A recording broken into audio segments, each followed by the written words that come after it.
Sir, please start.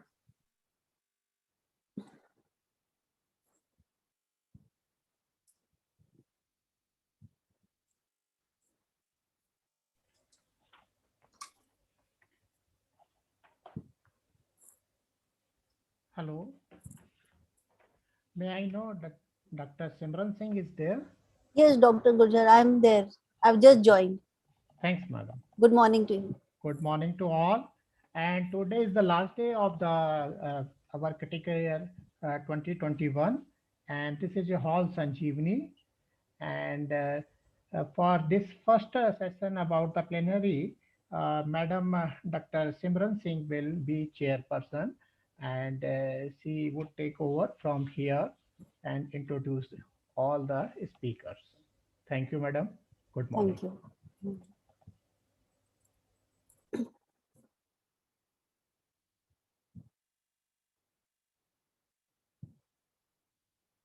So the speakers are have already joined.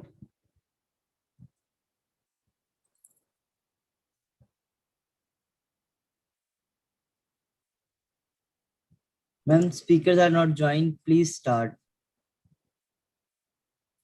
Okay. So we'll wait for the first speaker to join at least so that I can introduce him. हम actual में speakers join नहीं करेंगे, कोई करता है कोई नहीं करता है. अच्छा ऐसे okay. Mr. So please share Because it's a pre-recorded. yes, just share the introduction slide, madam. Yes, sir. Yes. Yes. And good morning, friends. Today's plenary session is on the process of care in the ICU.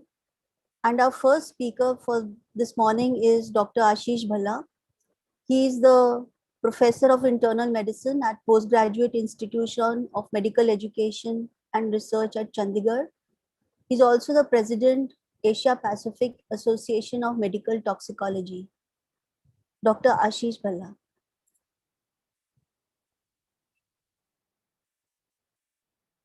Good afternoon, everyone. Thank you for inviting me to this meeting, prestigious ISCCM annual meeting.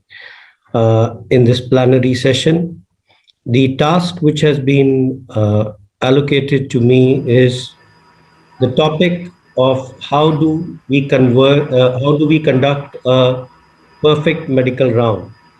Well, it's very difficult to have a perfect medical round, very difficult to define what is perfect in a medical round. But I'll try to summarize this topic in next 15-20 minutes and give you an idea how the medical rounds can be improved. They may not be perfect, but they definitely can be improved.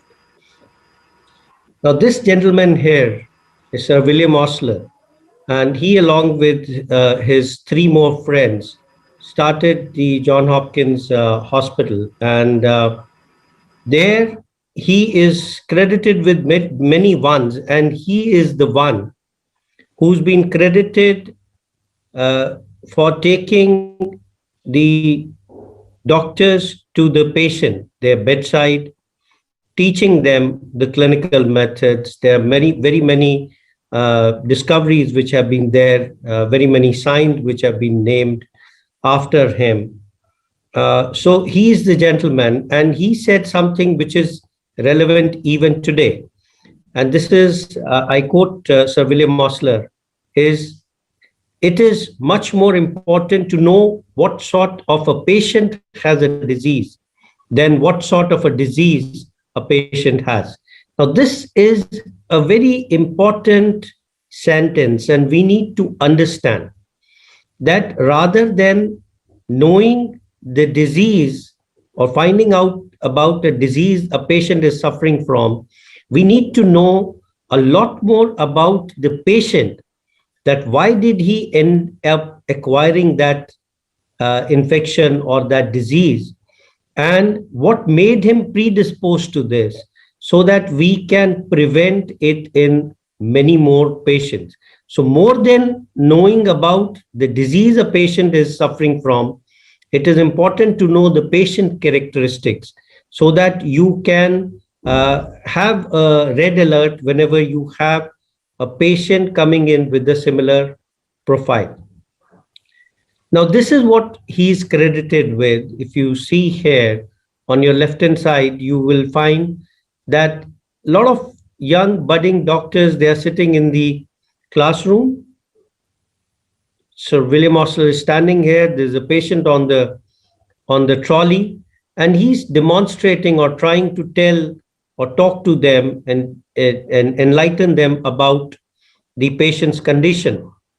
And on your right hand side, you see that these doctors have now moved on into the wards, and they are going to the bedside from one patient to another and trying to learn about the patient characteristic and about the reasons why that patient is in the hospital.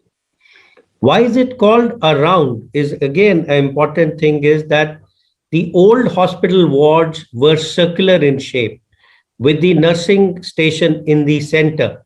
So when you start from one end of seeing the patients in a hospital ward, you end up right at that same patient after going through a complete circle, and that's why it was called a round. Nowadays we have rectangular wards, so they are no longer rounds, but the word stuck, and it's still called a medical round. Has COVID changed anything? Yes. COVID has taken us away from the patient's bedside. Well, not all of us. Many of us, the nursing staff, the physicians, they are going up there, donning full PPE, going to the patient's bedside, talking to the patient, learning about what sort of the problems the patient has. But most of the specialists or super specialists or many in the ISCCM have also now changed to something called a virtual round, where you can see the patient on your TV screen. You can talk to the patient on your mobile, and then you can also have the access to all his investigation on your computer screen. You are sitting away from the patient and you are taking a decision regarding the management of this patient there. Now, what is the purpose of the round? This is a very interesting paper which was published, and this slide is very, very important. It talks about the 4 domains of the purpose of the round. The first and the foremost is the patient care. You have to deliver the patient care to the patient's bedside, and you have to formulate a care plan. The next important domain is the teaching or the education of the students. You have to be a role model for the student. The students have to make presentation, and they have to learn the clinical decision making. You have to coordinate the care between the various specialties as a consultant or as a chief resident. You have to communicate with the patient and the family, and you have to, very important, establish a rapport not only with the patient, but also with the patient's near and dear ones. And then at the end of all this, you have to make observation, assessment, and feedback regarding the students. And at the beginning of your round, you have to establish expectations. What do you expect from the students? So you have to make observations and give them feedback. There are 4 important steps whenever you start a round. You go into the ward, you acknowledge the patient, you introduce yourself. You do a clinical assessment. You anticipate and review the management. And then you communicate. You communicate with the patient, you communicate with the family. Now, various kinds of rounds can be there. There could be a residence round, there could be a consultant's round, or there could be a teaching round. But basically, the rounds in any ward or ICU can be divided into these 3 categories. The first and the foremost is a service round. Then there is a teaching round, and then there is a grand round. Now, what is a service round? A service round is you conduct a service round when you have a busy day, you are busy in your OPD, or you have to go ahead and do some procedures. This could be done by a resident also. This could be done by a chief resident or maybe a consultant. You do the routine management of the patient care, or you perform the basic patient care. You ask for the problems, you look for the problems, especially the life threatening.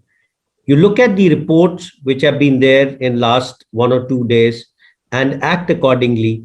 You plan investigations and intervention.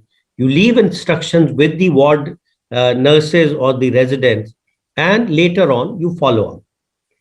Now, how is that different from a teaching round? Now, teaching round, we'll come to the frequency and the timing of the teaching round a little later. Most of the time, a teaching round is conducted by the attending physician or the consultant. Again, it is focused on management of the patient. You ask for the problem and you teach the students how to ask the questions, the relevant questions. You look for the problems and you teach the students and demonstrate them the signs which are subtle, which they may have missed.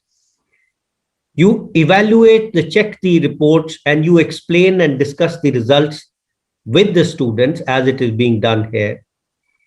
You ask the student to narrate a set of investigation, a plan for the management of the patient and the interventions, and then you add on to that. You leave clear instructions and you follow up later on in the evening whether those instructions have been carried on or not. And then you have a third kind of a round, that is a grand round, that can be done maybe every week once. It is a kind of a grand teaching round, or you could invite an expert in the field from the other department to conduct a round onto your patient. You choose a difficult or an interesting case or an unusual case. This can be done on the bedside. This can be done on a seminar room when the patient is taken along with all the residents and this expert into the seminar room. You ask the residents to prepare the case. The invited experts then deliberates and discusses this case with the consultant and with the residents alike. You discuss the clinical presentation, the subtleties of the clinical presentation, discuss the investigation and intervention, and then along with this invited expert, you plan the management and carry out those orders. So those can be those are the third kind of rounds that are conducted in a ward or in an ICU. So what are the roles of a ward round? You have to refine or define a clinical diagnosis, that too in a timely fashion. You can't take a week in the ward to make a diagnosis. Sometimes you end up narrowing down your possibilities, but the investigations take time. But you have to have a clear differential diagnosis in your patients. In an ICU, you can't take 1 week or even 24 hours to make a clinical diagnosis or refine a clinical diagnosis. You need to act faster. Every day, you need to review the patient's progress, whether the patient is improving or deteriorating. You take a decision on the need for monitoring, because if you have too many parameters which need to be monitored, most common ones being vitals, the oxygen saturation, blood sugar. If you have a list of 100 parameters which need to be monitored, then you might be wasting time, you might be wasting money. So you need to cut down and do relevant monitoring for a particular patient so that you save time and money. You decide about the lines or the instrumentation this patient is undergoing, especially in an ICU setting where you want to every day kind of review the number of lines the patient is having, whether he needs an arterial line, whether he needs a central line, whether he needs a catheter or a drain or something, and how many days have passed while these lines have been or instruments have been in place, so that you can take a decision on removing them, because the more number of lines intervention means more risk of infection. You have to look at the dose and dosing intervals, the dose type, whether the dosing modality needs to be changed. As the patient improves, you want to shift to minimal lines and tubes. So you need to convert from intravenous to orals. You have to assess whether the patient can take orally or not.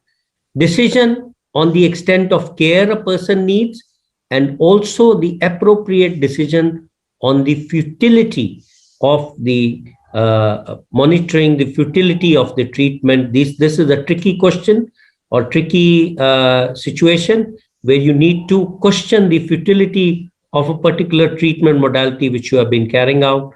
You have to have a multidisciplinary input. You have to have a firm, clear plan. When are you going to dispose this patient? How are you going to dispose this patient? Where are you going to send this patient after he finishes his stay in the ICU or in the ward? You have to then communicate the entire thing either to the patient or to the relatives. And in this whole process, you have to teach and train the residents who are posted with you. Now, what are the challenges? This is a study which was published in 2019, Journal of Advanced Medical Education. This is a paper, 2018. And it talks about what are the problems, the system-specific problem. You have too many medical students. So you can't do a hand-holding for each and every medical student, although that is the most important thing which is required. You have too few rounds. You have inadequate student training hours, insufficient time allotted to bedside teaching, wrong implementation of clinical rounds. Priority is patient care and research rather than bedside teaching. So that's what is happening most of the time. In busy hospitals, it is the patient care, and in the tertiary care hospital, it is the research. But it needs to shift to bedside teaching. Lack of facility can be there, but most of the hospitals, in the ICUs, they don't have lack of facilities and lack of educational aids, which is now with the handheld devices, the smartphones and the iPads. I don't think they have become a very big educational aid. Then this is very important. We fail to address this. A student will never be better than what the teacher is. Many students, they become teachers, they take up students only for the fun of it because they get free hands to work for them or cheap labor, but they lack the expertise in clinical teaching. This is what is we are seeing now more and more, with more number of medical colleges opening up, more number of DNB centers opening up. Many of the teachers, they lack clinical teaching skills. They treat clinical rounds as one-sided monologues where they are teaching the students and then don't let the students ask the questions and don't ask them what their difficulties are. Most of the time, it is theory-based medical education that has killed the clinical practice. They may lack enthusiasm, they lack time and dedication, but that's something which is something which needs to be addressed at a different level. The learner specific, a resident is supposed to do too many things. He's supposed to send sample, he's supposed to collect reports, put them in the file, put a note. He's supposed to run around collecting the reports. He has to go to OPD. He has to manage patients there. He has to take care of the VIP patient. So all these things take up too much of his time. The students sometimes they hesitate to participate. They are just passive recipient. Some of the students, they lack the enthusiasm. They just want to the medicine, the round to be over so that they can go back to their work. So they are not very enthusiastic. Patient-specific problems, again, very important. The patients don't trust medical students. They don't give them appropriate history. They want to talk to a senior person. and sometimes, with the patients coming in sooner or earlier with their complaint, you do not end up seeing the classic signs which have been described in the textbooks. So you get patients who have very subtle signs, and the teachers and the students or even the residents may not be well versed with these subtle signs, and they do not pick up those signs. And then you have evaluation specific. There is hardly any feedback. Most of the exit exams are theory based. You do not test the skills of the student on the bedside or even in a simulation lab. So that's why there is a difficulty in evaluating these patients.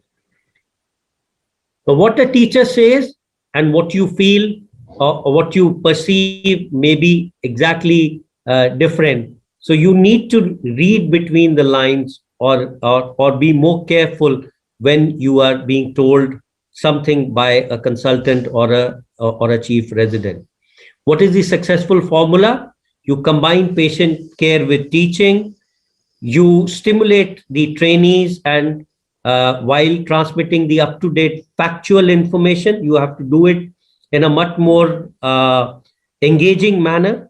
Establish the desirable frequency, and to keep the interest alive of all the members of the team whose knowledge and skills are at various levels of development. So you need to plan around. At the beginning of the rotation, you need to tell or discuss the roles and responsibility of each team member and discuss with them your expectation. The timing and the frequency will depend on the number and the time a consultant or the resident has. A service round has to be done daily, may take up to 30 to 60 minutes, but the teaching round cannot be done daily, and it has to be done maybe once or twice a week and should take at least 2 to 3 hours. You have to prepare before the rounds. The residents have to prepare before the rounds. They have to read up for the difficult cases for teaching round. Location, as I said, could be bedside, or the patient could be moved into a seminar room where there is a little more privacy and the patient and the students can interact. You have a problem-oriented case presentation, and the emphasis should be, this is number one, development of communication skills, demonstration and learning of physical sign, and development of reasoning skills. Plus, you all need to take a feedback from the student. So the team has to be, the 7 habits of highly effective rounding is, the whole team has to be proactive. You begin with the end in the mind. You put the first thing first. If you are on a bedside and there is a patient who's crashing, your priority should be to save the crashing patient, not to demonstrate a clinical sign to a student. You seek first to understand the patient, understand the resident and their needs, and then to be understood, then speak. Then you seek to be understood by the resident.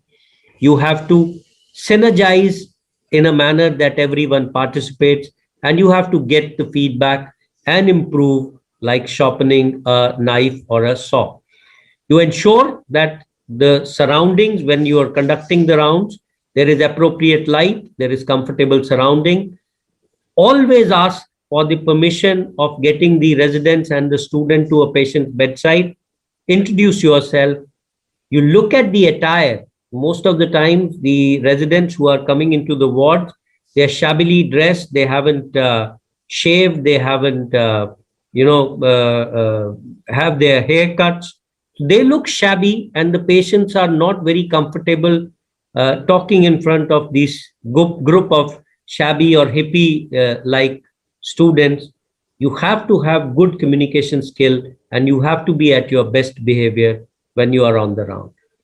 This is a study which was conducted. They made 7 different teams to look at how much time the residents take to evaluate a particular case.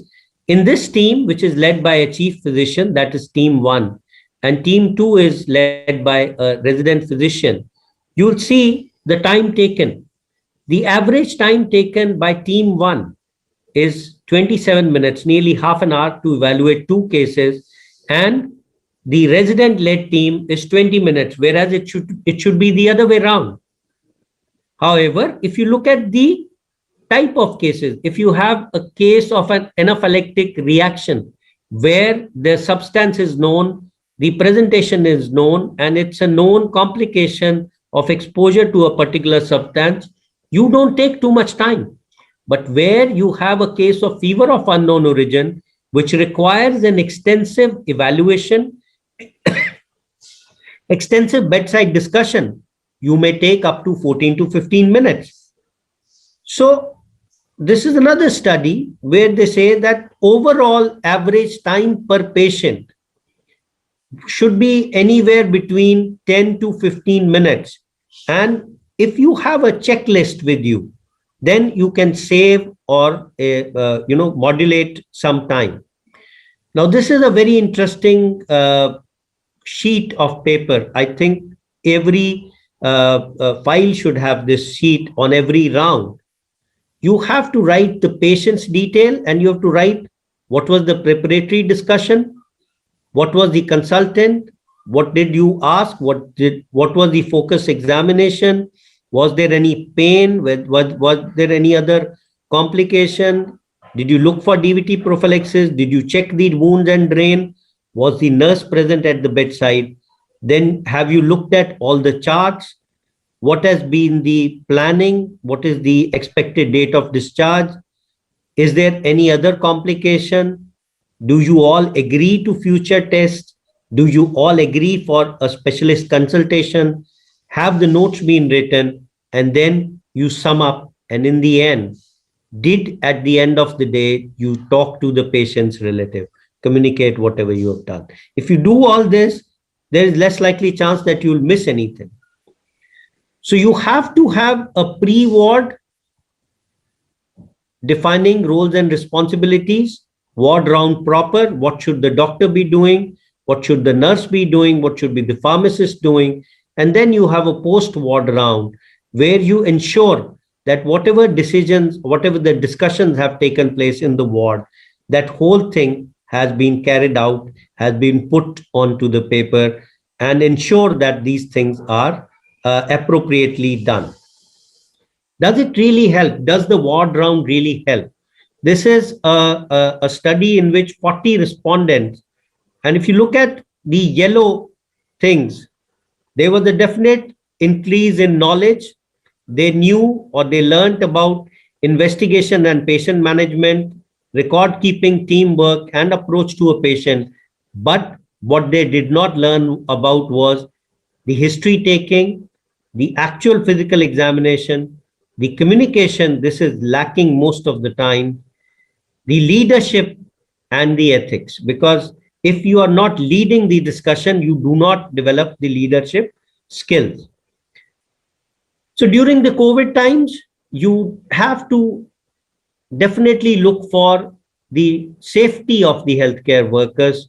You need to define the healthcare workers who are going to be with you, print a patient list, take all the rounding supply with you, advise the nursing and all the other healthcare person that the rounding has begun, review the overnight issues, review the discharges, and then in the post-round checklist, you review the need of patients' reassessment later on, any specialist consultation which are needed, print or enter the notes, review the plans with nursing team and other members of the team, disinfect and clean all the devices, always have a post-round debrief, and update the patients on the loved one. This is something which is the utmost importance, especially in COVID times.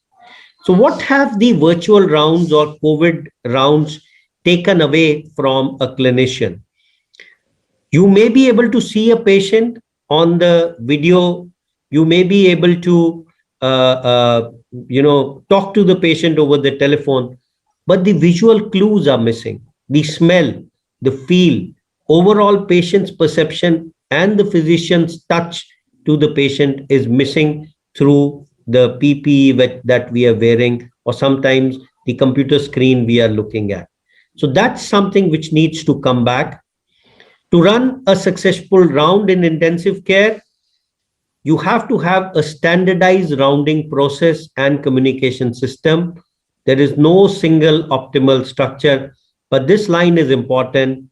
It's important to start the round every day at the same time, 7 days a week, and the location improves the efficiency of the residents and the working. Always have a systematic approach and not only the patient's data presentation. This is a team dynamic. You look at the larger circles, that is where the most of the interaction are happening in the ICU or in the ward, and the smaller circles where the less interactions are happening. But junior doctor and ward nurse, they interact maximum with the patients and the records, but they are the most unstable because they are the ones who are likely to change frequently. Rest of the things, other than the patients, the ward nurses and the junior resident, if they change frequently, they become unstable member of the team. You need to improve the clinical skills, the clinical reasoning, communication, empathy. The residents have to learn about the error management, professionalism, self-management, and improve their teaching ability. Last but not the least is work as a team. So while rounding in an ICU, you look for these 5 P's.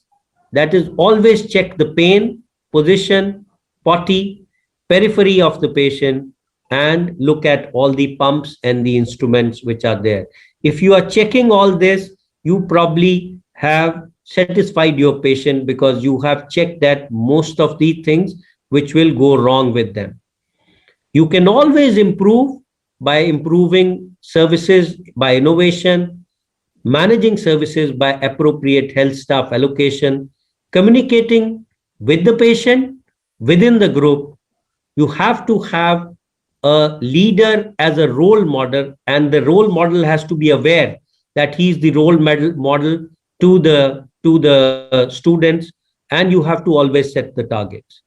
So the take home message is, for a perfect round, you need a good proactive team, a good leader and a good teacher, eager, keen students, a reasonable mix of patient care, teaching and research, a good pre-round, within the round and post-round evaluation, and a timely and proper follow-up.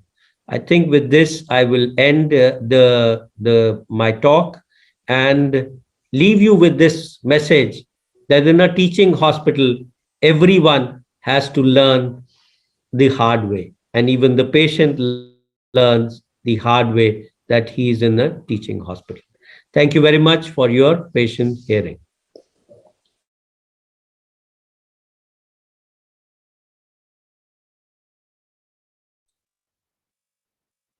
Thank you, Dr. Bhalla, for a very interesting, inspiring, and elaborate talk. Our next speaker is Dr. Sunil Karant.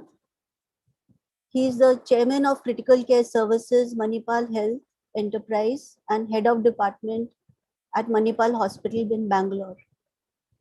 So over to Dr. Sunil Karant.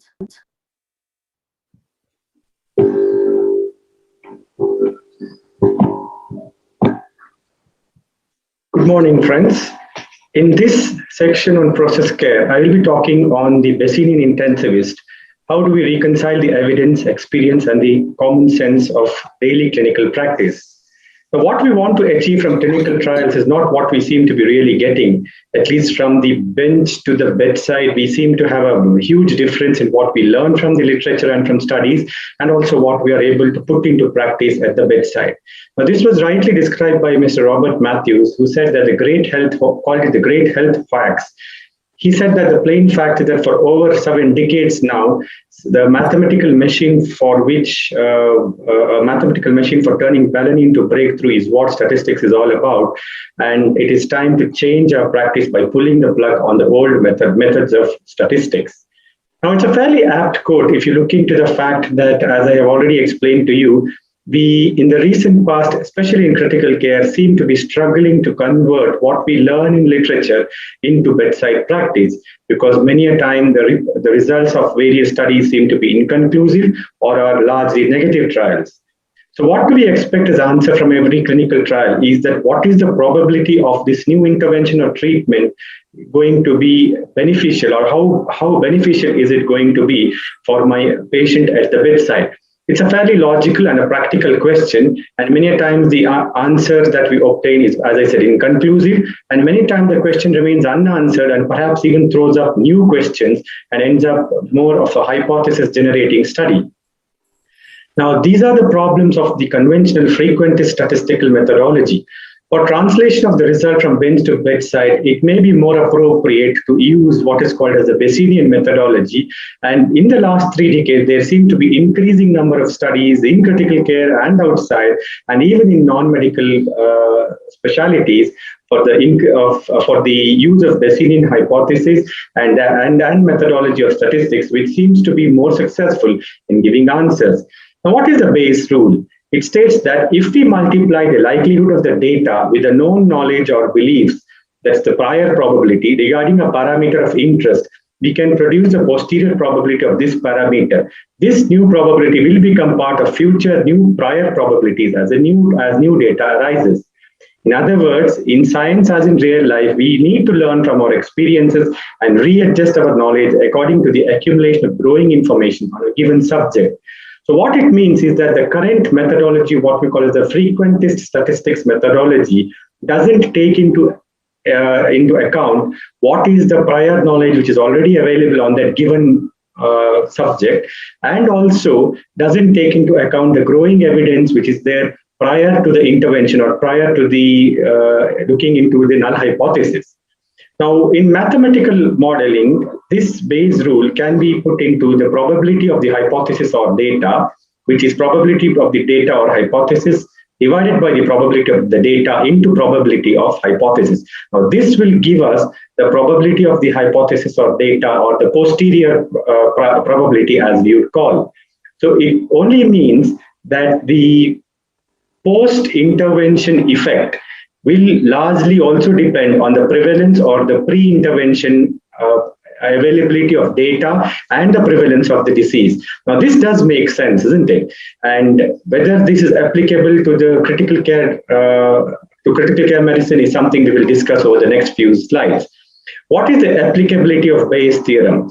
Now, it's a common application of statistics or statistical methodology that we have seen in many other branches, but not so much taken up in medicine. However, in the last 3 decades, since the 1990s, we have seen an increasing surge or resurgence of studies which have used Bayes hypothesis and Bayes methods of statistical analysis to actually come up with results. And that's the same in critical care as well. The number of publication studies which have used the Bayes hypothesis and the Bayes methods of statistics seem to be constantly on the rise, even in critical care medicine.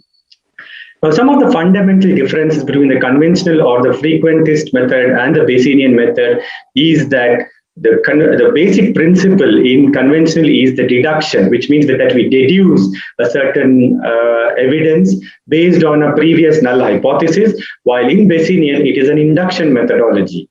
The prior information is not given much importance in the conventional method as against the Bayesian hypothesis, where it is formally prior information is used and is a part of the design and interpretation.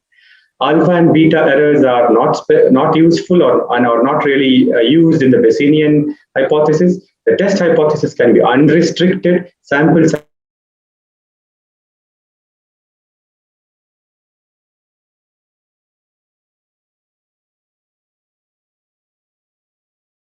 or the effect of the fixed variables will not come into playing or have its effect on the final result or the posterior probability, as we call it. The summary measure in conventional statistics is the p-value as against the posterior probability in the Bayesian method. And of course, the subgroup analysis where there is multiplicity is generally not of much significance, because there are ways and methods in which the multiplicity is accommodated in the Bayesian hypothesis. The trial interpretation generally is straightforward in Bayesian hypothesis, and it is easy to translate it to bedside, and most importantly, flexible, intuitive, and kind of gives a personalized approach to the critical care physician at the bedside, or in other words, what we call as individualizing care to the given patient. Now, application, let us take a day-to-day example or a daily life example in our clinical practice. Let's think about applying this hypothesis to a patient with shock. A male patient presents to the emergency department with hypotension. Now, if you go through the differentials of hypotension or shock, you find that there is a whole lot of differentials that come out of it. Starting from the pathophysiology of shock, which would be hypovolemic, septic, vasoplegic, neurogenic, so on and so forth. Now, just with the fact that there's a male patient presenting to the ER with hypotension, it doesn't mean much. It only tells you that the given patient is shocked. So how do we fetch more data? Now, this is where the reasoning and previous experience comes into the foray and helps us in making good scientific clinical judgment, and therefore starting on empirical therapy based on the differential diagnosis. Now, managing a patient with shock could be detrimental if we don't go through the exact process or what we call as the pattern recognition. And this will need the physician to lead based on his past experience. Now, let us further elaborate on this young patient who has a few more symptoms that you get on evaluation. And if you say that this given patient has some fever, headache, thrombocytopenia in the presence of shock, then the most likely diagnosis turns out to be septic shock, for which, of course, the treatment would be fluid resuscitation, antibiotics. And I'd like you to focus on the word fluid resuscitation here. Versus another patient who is an elderly gentleman coming with chest pain and breathlessness associated with shock, which is more likely secondary to a cardiogenic component. Now here, the treatment cannot be giving fluids. We will be focusing on offloading the heart, probably starting diuresis, reducing preload, so on and so forth. Now, if you tend to give fluid resuscitation in this patient with cardiogenic shock, then you will be actually creating harm. So management in both these types of shocks is contradictory or in stark distinction and come in opposite ends of the spectrum. And that is where it is important to understand Bayesian hypothesis. And this is something that we do apply in our day-to-day practice. So it's not a novel concept in terms of statistical analysis, and it is something, as I said, that we are always using and is a concept of what we call as inductive reasoning. Now, if you update our diagnostic hypothesis with gathering of new data, the probability of the hypothesis being true is influenced by every new piece of evidence. Now, this is what we need to understand, that general rules are created from a given situation based on the available data. And as and when more data occurs, you find that the posterior probability, as we call, or the final result or the final intervention that we are going to do becomes narrower and narrower and more specific, as you can see in this pyramidal structure. And this is what we mean by inductive reasoning. Now, mathematically, this example of septic shock can be put into this formula where we would say that the probability of septic shock on physical examination divided by the probability of physical into the probability of septic shock gives us the most likely posterior probability of this particular condition being septic shock. So as we saw in this example, there was somebody who came with shock. Then as we gathered, so we only know that there was shock or hypotension. And as we saw that more and more data accumulated, we found that we were able to make a reasonable clinical judgment and diagnosis, and also comments on appropriate early resuscitation as per the differential diagnosis and the reason for the shock. Now, the probability of septic shock given the history and physical examination are also called as posterior probability and is equal to the probability of these data given the hypothesis divided by the probability of the history and physical examination, as I have already said, multiplied by the septic shock, which is also called the prior probability. So this is what we call as the prior probability. This is what we call as the prior probability, that is the septic shock, and of course the final result that we get is the posterior probability. And you find that as the prior probability has more and more available information, the likelihood of the posterior probability becoming appropriate and more probable keeps on increasing. Now, how does this compare with conventional or frequentist statistics? This is analogous to what we do daily in our clinical practice, as I said, based on the positive predicted value rather than using the sensitivity and specificity. So for sensitivity and specificity, the importance that is given to the prevalence or the prior probability or possibility of a diagnosis is extremely low.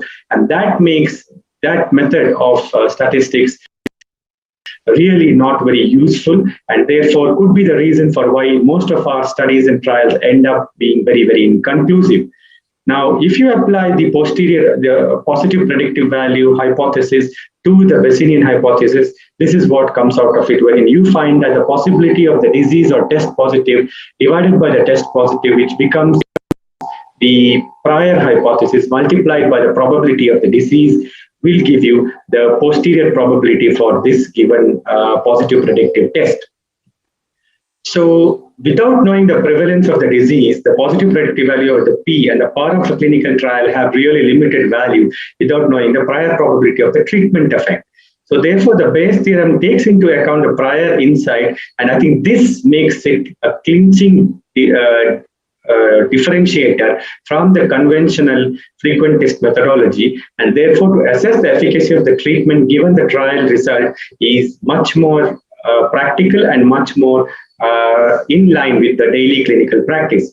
Where do the priors come from? This comes from epidemiological data, RCTs, meta-analysis, observational studies, institutional experience, etc. So which means that every possible piece of information that we have prior to deciding on the intervention or embarking on the study, we can be used in the Bayesian hypothesis.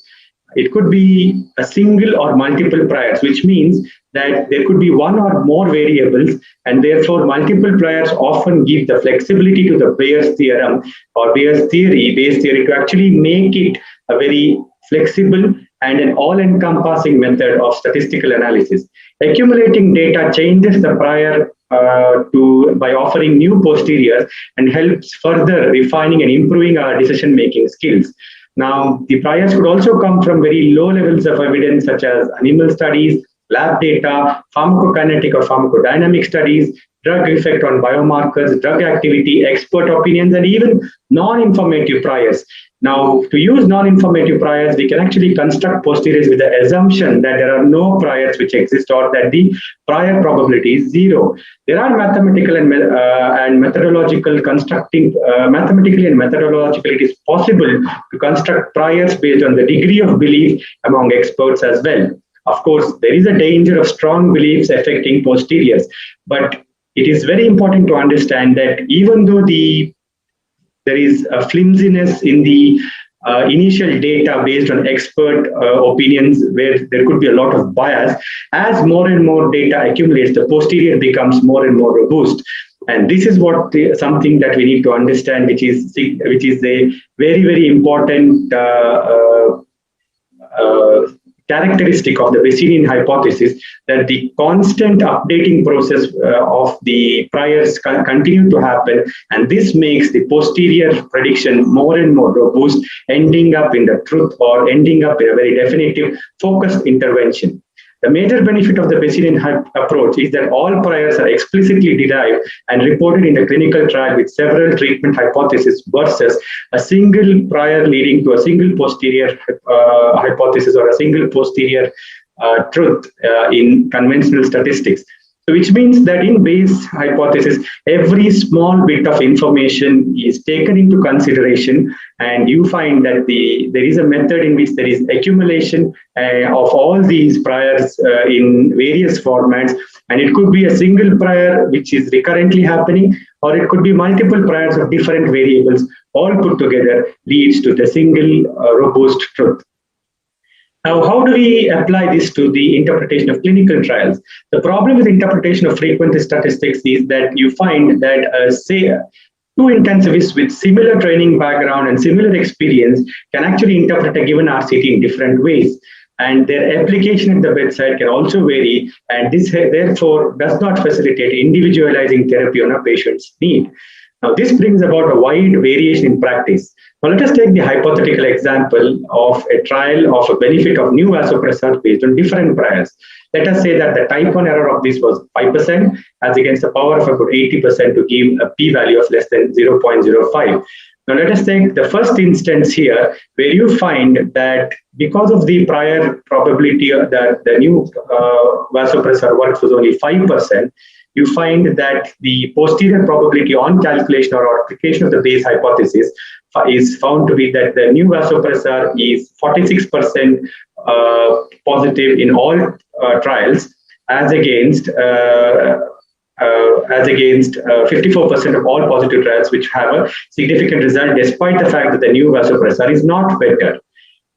As we go down the second and third modalities, where the prior probability of the usefulness of the vasopressor or the efficiency of the vasopressor keeps increasing, you find that in the third interpretation, the prior probability, which was 60%, gives us a posterior probability of around 96% with a p-value of less than 0.05, which means that as the prior possibility keeps increasing, it is possible to get the efficiency of the posterior probability much better. So I think it is very straightforward to understand that in the first interpretation or in the first scenario, we would not be considering the use of the vasopressor, or we would say that the vasopressor is probably not as effective. However, in the third possibility, where we find that the prior probability is much higher, we find that the efficacy of the vasopressor is about 96%. So this just goes to show that as and when the prior probability of this of the given intervention or the given drug in this particular case increases, you find that the posterior probability improves, and it might mean that the efficiency of this given drug in the given situation is useful on the in the clinical context. Now, let us take a more real-life scenario of the EGDT. The RIVER study, which was published in the early 2000s, which was a single-center study, showed a 16% absolute risk reduction and a 42% relative risk reduction. However, subsequent studies didn't replicate these kind of success. Now, if you apply the Bayesian hypothesis to the RIVER study, and if you categorize the person who is applying the Bayesian hypothesis as an enthusiast or a severe skeptic in terms of increasing frequency of skepticism, increasing degree of skepticism, if I may say, or the decreasing frequency of enthusiasm from top to bottom. An enthusiast is a person who would feel that there is a 0.01% possibility that this new treatment is no better than the control. Now, this is the prior probability, which means that the enthusiasts believe that there is a 99% plus chance that this will work. Now, this encourages the use of the medication or of this intervention or EGDT in the RIVER study if you are an enthusiast, as against if you are a skepticist, it will not be useful on a clinical trial, on clinical ground. So basically, this particular study can be interpreted both by the enthusiast and by the skeptic in their own way, and its bedside clinical utility actually varies based on the individual clinician and on the individual clinician and on the individual patient at the bedside. So an enthusiast will believe that the patient will have a 94% chance of having a 15% reduction in death if the posterior probability of the risk reduction keeps increasing, as against a mild skepticist. Now, hence it is, instead of putting too much or too little trust in the opinions of an editorialist or some other expert who is not at the bedside, the ICU clinician feels empowered to make his or her best clinical decision at the bedside by using the Bayesian interpretation in conjunction with the conventional statistical report. So basically, this goes to say that a given study in the frequent test model is difficult or is interpreted by different persons differently, and therefore its bedside applicability can vary. However, a Bayesian interpretation of the same will give the flexibility to the clinician to consider its use based on whether they are an enthusiast or not. And of course, this will depend on a very scientific, rational judgment based on the available literature from the prior probability, which then converts into the posterior probability and helps the clinician to make a decision whether a given intervention can be used at the bedside. Now, Further taking this one step ahead, we find that if you add the EGDT results of reverse study with the process study, the posterior probability reduces the relative risk of death by at least 15% to 6%, which means that there is a 94% chance that EGDT does not reduce mortality by a clinical meaningful threshold. So therefore, you find that when you combine the process study with the reverse study, you find that the interpretation now completely changes, even for an enthusiast, and you find that the EGDT is probably not efficient at the bedside, and the bedside clinician has only a 6% chance, or feels that there's only a 6% chance that EGDT as an intervention works at the bedside. So you find that between the two scenarios that I gave or that I described. In the first one, I said that EGDT for reverse study, how it was used by the frequentist study or by the frequentist method. And then we looked at it how a skeptic could view it or how an enthusiast could view it. And we said that an enthusiast could still use the study, whereas a skeptic would probably not use the study or not use the intervention based on the results from the EGDT of reverse study. However, when you combine the process study with reverse, you find that either a skeptist or a enthusiast find that the effectiveness of this intervention is less than 6%, and it makes the clinician's decision at the bedside quite easy. So this is a good example to say that as and when the data accumulates, you find that the posterior probability of a given intervention or the utility of a given intervention starts becoming more and more specific, and you come nearer to the truth. Now, going on further, how is the application of Bayesian to phase 3 trials? Now, the phase 3 trials are aimed at, or the Bayesian application at phase 3 trials could be aimed at confirming the efficacy of a new treatment, wherein the characteristic feature, as I said, is the choice of the prior probability distribution, giving the idea of the prior knowledge about the subject.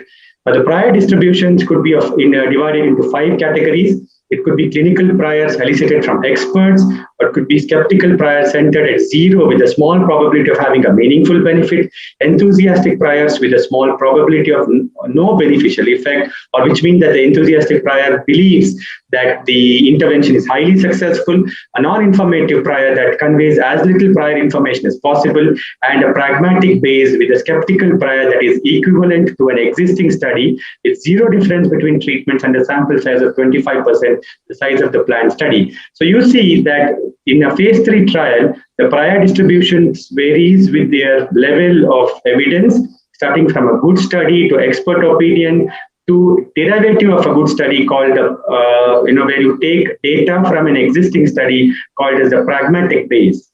So different kinds of priors can therefore be used. And the use of the adult data, the second application is the use of adult data to guide pediatric trials, because as we know, a lot of interventions, pediatric patients are excluded. So you can actually apply the Bayes hypothesis to decide on the use of adult data to guide pediatric trials.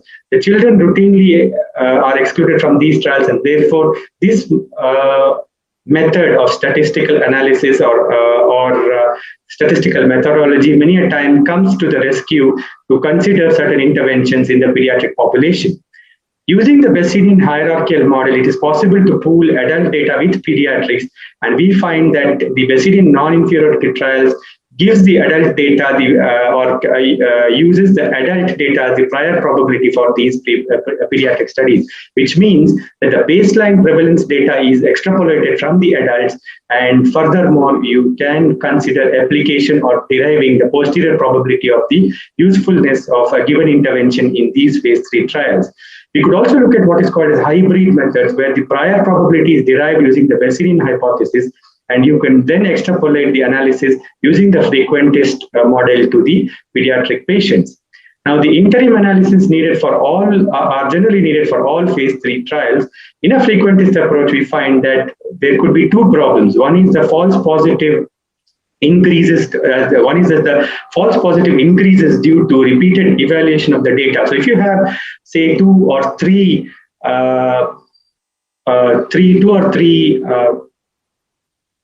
interim analysis for a given trial, you find that there is accumulation of the false positive because of the repeated evaluation of the data. And many a times there could be additional statistical interventions like group sequential methods needed to control this. But this problem doesn't happen with Bayesian hypothesis in spite of multiple interim analysis, because there is an automated method which is integrated into the Bayesian analysis where the regular update of the posterior distribution happens in light with the new data. So therefore, this replication of the false positive or the false signals does not happen with the Bayesian hypothesis, which gives it a distinct advantage of interpreting the phase 3 studies with the help of Bayesian hypothesis. There is another element called scholastic curtailment, wherein a part of the interim analysis could be often helps in the rejection of the study due to a lack of benefit. Now, in this context, in frequentist analysis, we find that some variables which are assumed fixed are actually do have certain uncertainties which are not taken into account in the frequentist statistics, which means we ignore the variations, or we ignore the dispersions that come from these fixed variables, and therefore this can actually lead to misinterpretation of data. The hybrid approach is to use the posterior distribution of these values to calculate the probabilities of positive findings, the final frequentist analysis, which accounts for the uncertainty and incorporates all available information, also called as the predictive probability of success. Now, there are newer studies or newer methods called adaptive design, which can also be used in Bayesian trials. Basically, an adaptive trial is one where a clinical study design that uses accumulating data to decide how to modify aspects of the study as it continues without undermining the validity and integrity of the trial. Now, that is important. Though there is a constant change that happens with accumulating data, it is not to the tune of actually changing the validity and integrity of the trial. This could be like, for example, more efficient drug dosing evaluation, need for dropping or adding drug doses or study arms, so on and so forth. So these are minor changes, and because of the flexible nature of these adaptive design, this adaptive design of phase 3 trials gels well with the Bayesian model, wherein the basic crux of a Bayesian model is the fundamental use of flexibility, which is ingrained into the Bayesian system. The Bayesian application for clinical trials also includes many a time a need to assess for confirmatory phase 3 trials. Now, if you have a very strong positive result which is not affected by, you could either have a very strong positive result which is not affected by skeptic priors, or a very weak result. Now, if you have a weak result in a frequentist methodology, you might find that this could be influenced a lot by skeptic priors. The clinical relevance of the results of a single phase 3 trial can be more properly evaluated by different priors to test the strength of the new evidence in the context of the clinical needs expressed by different priors. Hence, if there is a potential false positive trial, the major efficacy difference between the non-informative and skeptic priors as compared to the potential false negative trial, which is a major efficacy difference between a non-informative and an enthusiastic prior, which means the use of the Bayesian tool or the Bayesian method is very helpful to decide whether there is a need or there is no need for a confirmatory phase 3 trial based on the effect of a given phase 3 trial. So if you have a phase 3 trial done and the result is very positive, or it is against the fact that the result is very positive, or you feel that it could be a false positive result, or you find that the intervention is showing a very non-efficient sort of intervention, and you feel that the intervention itself is really useful, you could actually use the Bayesian hypothesis to cross-check the results of the phase 3 trial to see whether any additional trials are needed, or whether this trial actually interprets the intervention in the right way. Now, this will also help in providing the sample size for the next confirmatory trial, and smaller sample size is generally possible than in comparison to the conventional methods when we use the Bayesian method. Now, the optimal reporting system for the Bayesian trials is, as we see here, what you want you to focus is the results part of it, where the results are given by description of all posterior distributions and a description of all sensitivity analysis if alternative priors are used, as compared to the p-value, alpha error, and such other sort of results in or methodology of results that we see with the frequentist approach. Is it useful for meta-analysis as well? Yes, it is. The advantages is that the full spectrum of uncertainty is accounted for and measured in all analysis based on the entire state of knowledge. So as we know, the Bayesian hypothesis, as we know that meta-analysis generally has a lot of mixed signals because of the inclusion of a wide variety of varied kind of studies. And this, to a large extent, is incorporated and included in the Bayesian hypothesis, thus making the use of Bayesian hypothesis for interpreting meta-analysis a much superior method than the frequentist approach. It also enables evidence from different sources to be formally incorporated in the probability calculation. The studies with different designs can be evaluated with appropriate weights to combine comparable studies through Bayesian hierarchical modeling. So, which means that there is weightage given to the value or the strength of the study. The borrowing strength concept allows a full Bayesian implementation of the random effects model, which accounts for the uncertainty in the estimated random effect distribution. No asymptotic normal approximation is necessary, thus making the occurrence of zero events in an arm of a study mathematically treatable, which means that if there is no effect or the prior it becomes zero, as I already told you in other studies as well, it can still be included as a prior probability even if there is no effect. Multiple testing issues, which is a frequent problem with conventional statistics, is eliminated, and with a single intervention, you can actually look at multiple priors. The final estimates of the Bayesian meta-analysis are reported as posterior probabilities, which are much easily translated to the bedside, and the results from the Bayesian meta-analysis may be used for further future studies, and it is generally more cost effective, especially in framing guidelines and also for making health policy decisions. Now, let us take an example of application of the Bayesian hypothesis for a meta-analysis. Now, this is the steroid meta-analysis for the low dose use of steroid for severe sepsis and septic shock. Now, if you find that in the first frequentist approach, where we use the where we have used the frequentist approach, you find that there seems to be a trend towards towards a favorable use of steroids. However, you find that there's a lot of dispersion that seems to be happening. There's a lot of dispersion that seems to be happening because of the wide confidence interval. Now, if the Bayesian hypothesis is applied, as you can see in the cumulative probability survival graph in figure 2, you find that the skepticism, you find that the Bayesian analytic approach shows that the analysis without any skepticism by using a non-informative prior probability, you find that the low dose steroid had a 57% probability of reducing the relative risk of death by 15%. So you find that despite the dispersion that happens, because of the Bayesian integral methodology, you find that we have actually pulled together the prior probabilities of these different studies, and you find that the efficient, at the end of it, you find that steroids as an intervention doesn't seem to be efficient at all, and it's as good as tossing a coin. So the answer for which we lacked out of the frequentist approach is much clearly got from the Bayesian approach.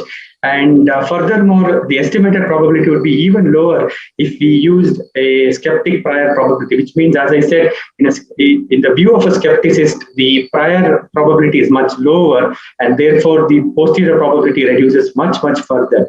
And the figure that I show you here, the graph, first curve that you see here with 0.57 is actually the approach of a person who believes that there is a very strong prior probability.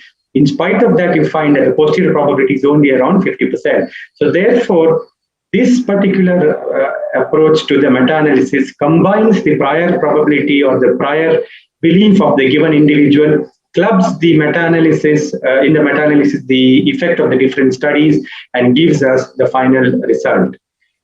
Now, application of the Bayesian hypothesis to practice guidelines, the Bayesian approach could potentially reduce practice variation and increase the adherence of practice guidelines, which in turn could culminate in better clinical outcomes and lower healthcare costs. Now, this is because of the flexibility that this Bayesian hypothesis offers to the clinician at the bedside and for individualizing therapy. So in conclusion, the addition of the Bayesian approach to clinical trials in critical care medicine can realistically and timely lead to better performance of trials for all phases, including the concrete benefits of faster trial completion with the reduction of unnecessary placebo exposure or treatment exposure. There are fewer false positive trials and fewer false positive findings in subgroup analysis as well. In addition, this Bayesian theory can be applied to more rapid pace from drug development to drug approval, and therefore fast-tracking certain trials into public health policies. The bedside utilization of Bayesian posteriors can provide the ICU clinician with a more individualized approach to treating patients. And today we already have enough clinical, mathematical, and computational skills to apply the Bayesian technology to our day-to-day practice in critical care.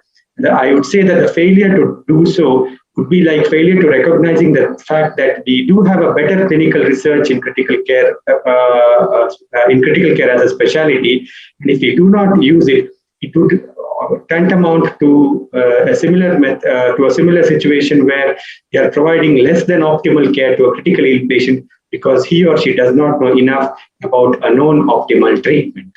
Thank you.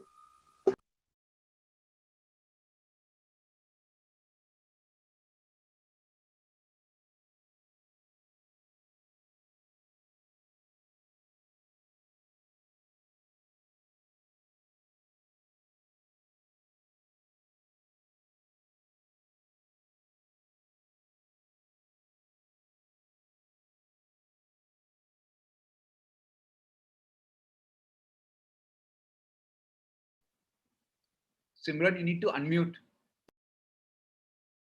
Unmuted. Okay. So let me introduce Dr. Farhad Kapadia. He's a senior intensivist at Hinduja Hospital and also the past president of Indian Society of Critical Care Medicine and the founder member of ISCCM. Over to you, Farhad.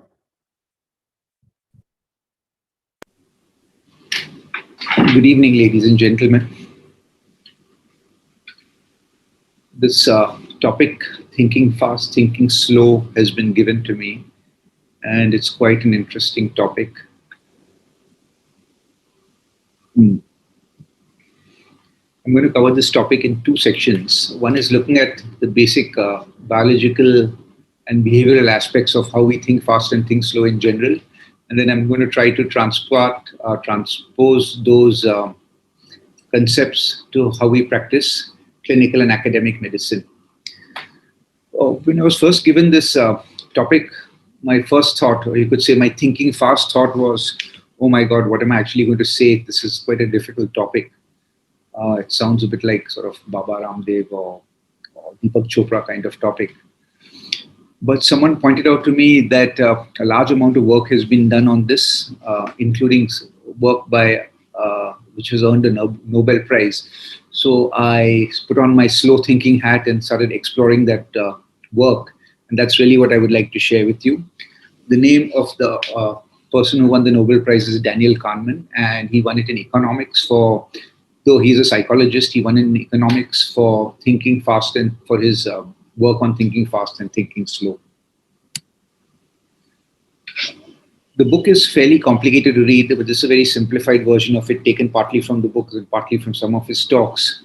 What he really says is that we have two systems by which we think. We have a system of thinking fast, and which he called system 1, and we have a system of thinking slow, which he called system 2, or he and other people have called system 2. And each of these have their own characteristics, and it's important to be aware of these characteristics. So system 1 is essentially memory-based and it's automatic. It's a learned skill and it's reinforced by repetition. So system, when we're driving a car, we are really functioning in system 1. We don't have to think too much about it. We just drive the car, we press the brake when we see something, we horn, etc.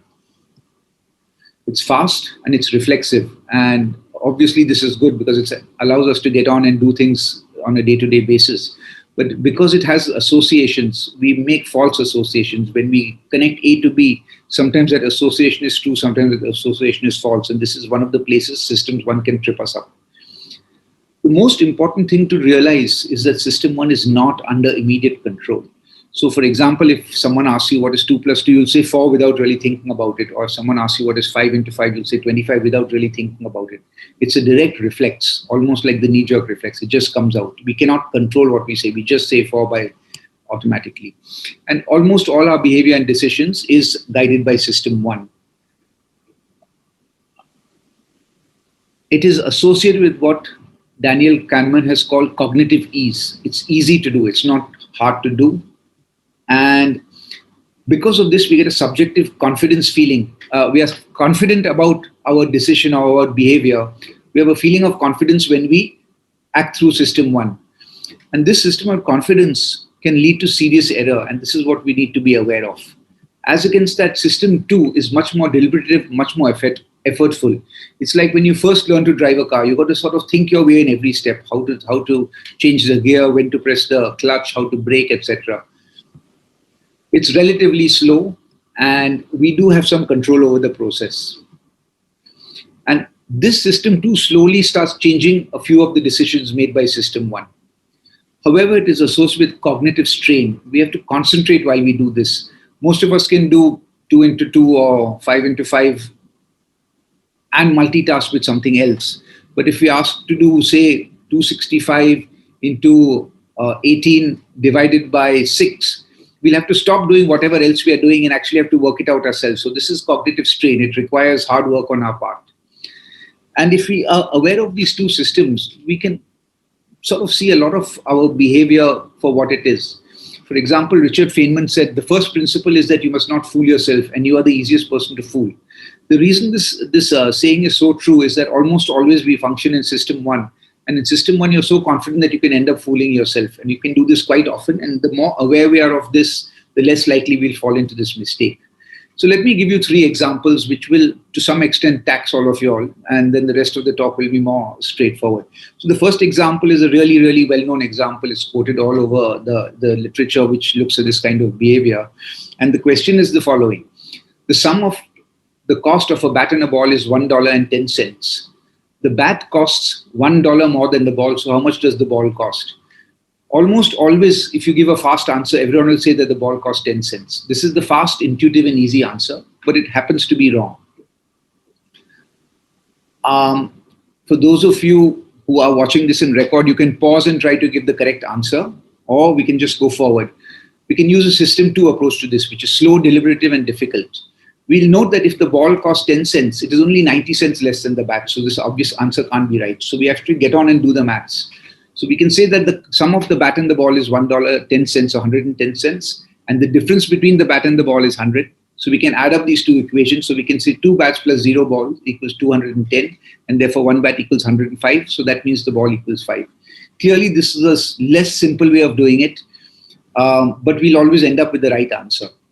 Okay. The second example is a little harder to intuit. And this is the question. There are 10 people sitting around a table and there are 10 chairs. How many different combinations can these 10 people sit around the 10 chairs? Now, again, if you are using your fast system and asked to come up with a quick response, some people maybe say 500, some people may say 1,000, some people may say 10,000, whatever. Each one will come up with some sort of number. And it'll be fast, and to some extent it's reflexive. Your brain will just come up with it and you can't really work your way through it. However, if you decide to go through the slow system, you can find the correct answer. The correct answer to this question of how many combinations are there for 10 people to sit around 10 chairs on a table, the correct answer is 3,628,800. Now this feels quite like a wrong answer. I mean, this is a very, very large number of combinations for just 10 people sitting around a table. So let's go and do the maths. The first thing we can say is that the first person can sit in any of the 10 chairs. So there are at least 10 combinations. When the first person is sitting on the first chair, the next person can sit in any of the 9 chairs. So there are at least 90 combinations. 9 combinations when the person sits in chair 1, then 9 combinations when the person sits in chair 2, etc. Then the third person has 8 remaining places available to sit, combinations. So the total number of combinations for 10 people to sit around the table is effectively 10 into 9 into 8 into 7 into 6 into 5, or this is called 10 factorial.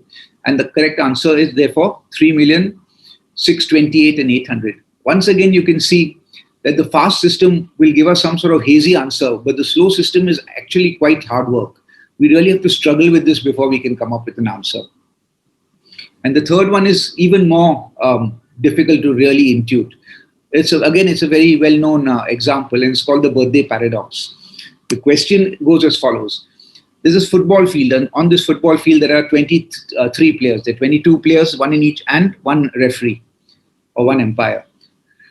So what is the chance that any of two people on this football field will share a birthday? So for example, if there's a football match going on now between team A and team B, what is the chance that on that football field, two people will share a birthday?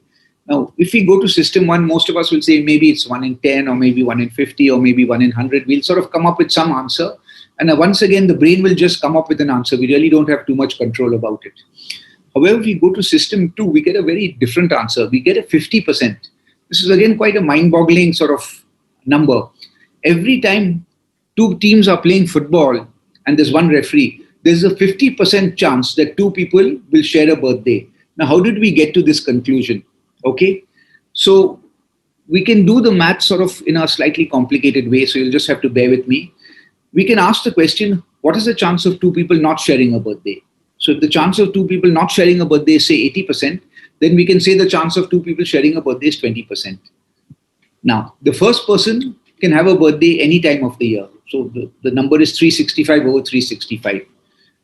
The chance of the second person not sharing a birthday, so the second person can have a birthday any of the other 364 days of the year. So 364 over 365. The third person can have any of the remaining days of the year. So that's 363 over 65. So the chance of two people sharing a birthday is 1 minus, the first person is 365 over 365. The second person is 364 over 365. The third person is 363 over 6, etc., etc. And we do this till whatever number we are looking for, till n. And in this particular question, n is 23. That's the number we've got. So if we just follow this formula all the way to 23, we come to the answer that the probability is 1 minus 49.3%, which is 50%. So once again, very difficult to sort of work your way through this. This is cognitively difficult. There's a lot of cognitive strain getting there, but you'll end up getting the correct answer. While if you just have to come up with a fast, snappy answer, your chance of getting this answer right is not great. So this is really the first part of the talk, which is slightly difficult. You might have to go over this again and again or read about it somewhere or so we see some YouTube to get it. But the point I'm trying to come up with these three is that to come up to an accurate answer, you need to have system 2 thinking, which is cognitively difficult and it requires cognitive strain. And if you just go with a fast reflex answer, quite often you'll get it wrong. Of course, quite often you'll get it right. So this is a graph which sort of expands that history. So as a result of system 1 thinking, when we think system 1, we are often confident. We are always confident. Somehow we feel our answer is right, but we are only occasionally correct. The other times we are wrong. And as it is often said that some experts or some oracles are often mistaken but never in doubt. And the reason they are never in doubt is because they are stuck in system 1 thinking. They don't have the ability to move to system 2 thinking. They come up with an idea, they don't question themselves, and they often feel right. Now, the thing about this confidence is that confidence sells. If I see someone's very confidently saying something, my system 1 will automatically assume that is right, and I will believe it. And this is how you have spread of viral videos and spread of inaccurate news, because system 1 just accepts it blindly and then forwards it onwards. And this is a very good example of confidence selling. Okay. So system 1 ends up with us having certain biases which we are unaware of. And one of these biases is called the confirmational bias. That is, when we have a certain idea, system 1 will accept the information which confirms that idea and will reject the information which doesn't confirm that idea. And there's this other thing which is called the illusion of explanatory depth. It makes us feel that we understand the system much better than we actually do. And I'll give you another example for this. But this is why Charles Darwin said that ignorance more frequently breeds confidence than knowledge. Probably a more modern way of saying this is that system 1 thinking more frequently breeds confidence than does system 2 thinking. So I'm not going to actually explain the next, but all of us have to read clinical trials. All of us have to look at tables. All of us have to interpret p-values and the null hypothesis. All of us have to look at risk ratios, confidence ratios, risk ratios and odd ratios. And all of us have to look at 95% confidence intervals. And we can ask ourselves, do we actually understand this? So here are 4 simple things to test yourself whether you understand it or not. If someone tosses a coin 10 times, what is the p-value of all 10 falling on heads? This is really the most fundamental way of calculating a p-value. The next point is, if I do an experiment and I toss the coin 10 times and I end up with 1 heads and 9 tails, I can calculate the probability of this. The probability of all 10 is 10 over 1025, which is p 0.0098. The probability for 1 heads is 10 over, the probability for 1 heads is 10 over 1024, while the possibility for no heads is 1. So together it's 11 by 1024, which gives us this p-value. So this is just a simple way of calculating what is the p-value of the coin falling 1 out of 10 times heads or less than that. Now the question is, how do you interpret this study? If you know how to interpret this study, you'll have some idea of how we do the statistics using a p-value of less than 0.05 is significant. The next question you can ask yourself, now imagine you're sitting in front of an audience and there's an aisle in the middle and there are audience on both sides. I want you to be able to see if you can calculate the odds ratio for females being on the right side of the aisle compared to the left side. What is the odds ratio for females sitting on the right side of the aisle to the left side of the aisle, and what is the proportion? It should be fairly straightforward if you know this. Can you calculate this or not? And lastly, in the audience, I make a guess. I guess that the number of people below the age of 40 years is whatever, 100 by 150. The question is, what is the 100% confidence interval of my guess? These are the 4 things you should be able to do before you can actually understand the statistics of most of our papers. If you can do this, you are sort of thinking much more in system 2. If not, you're not really thinking in system 2. You're just blindly believing what the paper tells you. And there's lots and lots of work on this, and there are many, many books. The first book on the left actually looked at the way a Canadian hospital performance started increasing when they started training people how not to act reflexly, but to act with cognition. The second one asked the question, why do smart people do stupid things? And the reason even smart people do stupid things is sometimes we get stuck in system 1 thinking. And same, the psychology of stupidity again is the same thing. When we are stuck in fast intuitive thinking, we end up doing stupid things off and on. Okay? Now the whole point to remember about system 1 thinking is, though we think we are in control, it's not. It's almost like a knee-jerk reflex. We really have no control over it. And this is the last example I'm going to give here. Now, if someone is just asked to read this, almost all of us will say ABC for the top and we'll say 12, 13, 14 for the lower line. But there's no reason for any of us to have said, we could have equally said A, 13, C, 12, B, 14, because the middle one is exactly the same. It's just that system 1 automatically made us read the top line as ABC, and system 1 automatically made us read the second line as 12, 13, 14, even though the middle figure or number is exactly the same. And this is an example to show how system 1 thinking is not under our control. We come up with the idea before we actually think it through.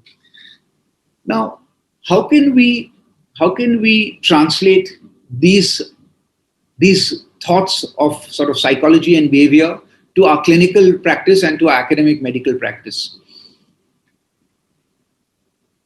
I think the prime example is CPR. When we are doing CPR, we have to be thinking fast. Okay, every part of CPR has to be fast, from recognizing the CPR to activating the CPR team to following the protocols. The protocols and algorithms must be encoded in our brains. We must just get about and go about doing it. During an active CPR is not the time to start pondering about, should I be giving adrenaline, should I not be giving adrenaline, what is the role of amiodarone, what is the role of lignocaine, should I give bicarb, how deep should I compress the chest, which airway should I use, the laryngeal mask or an endotracheal tube or a airway mask. This is really not the time to do it. We have to be thinking fast. Because if we don't think fast, we will not be able to do an effective and efficient CPR.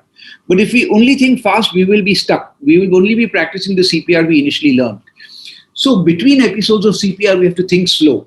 We have to be updated with the latest changes in the protocols. We have to be aware that different protocols will say different things. We have to be aware of the new trials. which are effectively showing that adrenaline, at least in out-of-hospital cardiac arrest, may not change the outcomes.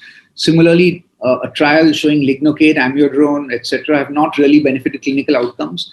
And interestingly, we don't even know if the endotracheal tube is the optimal way to manage the airway, at least in the initial part of this. So we have to think slow about these things. And once we've come up with new ideas, we've got to translate them into our local hospital policies. And once we translate them into our local hospital policies, we have to have training to ensure that the team members are aware of these modifications. So this is a nice combination of how we have to think fast, but how we have to modify our thinking fast by thinking slow. Okay? So just a few more examples in clinical medicine. We are intensivists. So we have to do two things at one time. We have to correct any deranged pathophysiology, and we have to treat the disease which has led to the problem. So some of us have anesthesia training, others have ICU training, and this training has focused us on physiological stabilization. And I'll come to that a little later. While our medical training has focused us on diagnosis, and to some extent we can say that our physiological training is more a fast system working, and the medical training is more a slow system to some extent. But in intensive care, we constantly need to remind ourselves that we got to act fast in system 1, but we got to take a step back, go to system 2, see if we are on track, and keep doing this again and again till our patient is well. Okay. So for example, we have either a breathless patient or a hypotensive patient or both. Okay. Now, obviously, if the patient is getting hypotensive breathless or hypoxic, we quickly put on the oxygen, we consider starting HFNO, we consider starting NIV. If that's not working, we intubate the patient and put them on mechanical ventilation. And once in a way, we might try something like ECMO or other things. Similarly, if the blood pressure is crashing, the first thing we do is give fluids. If that doesn't work, we give inotropes and vasopressors.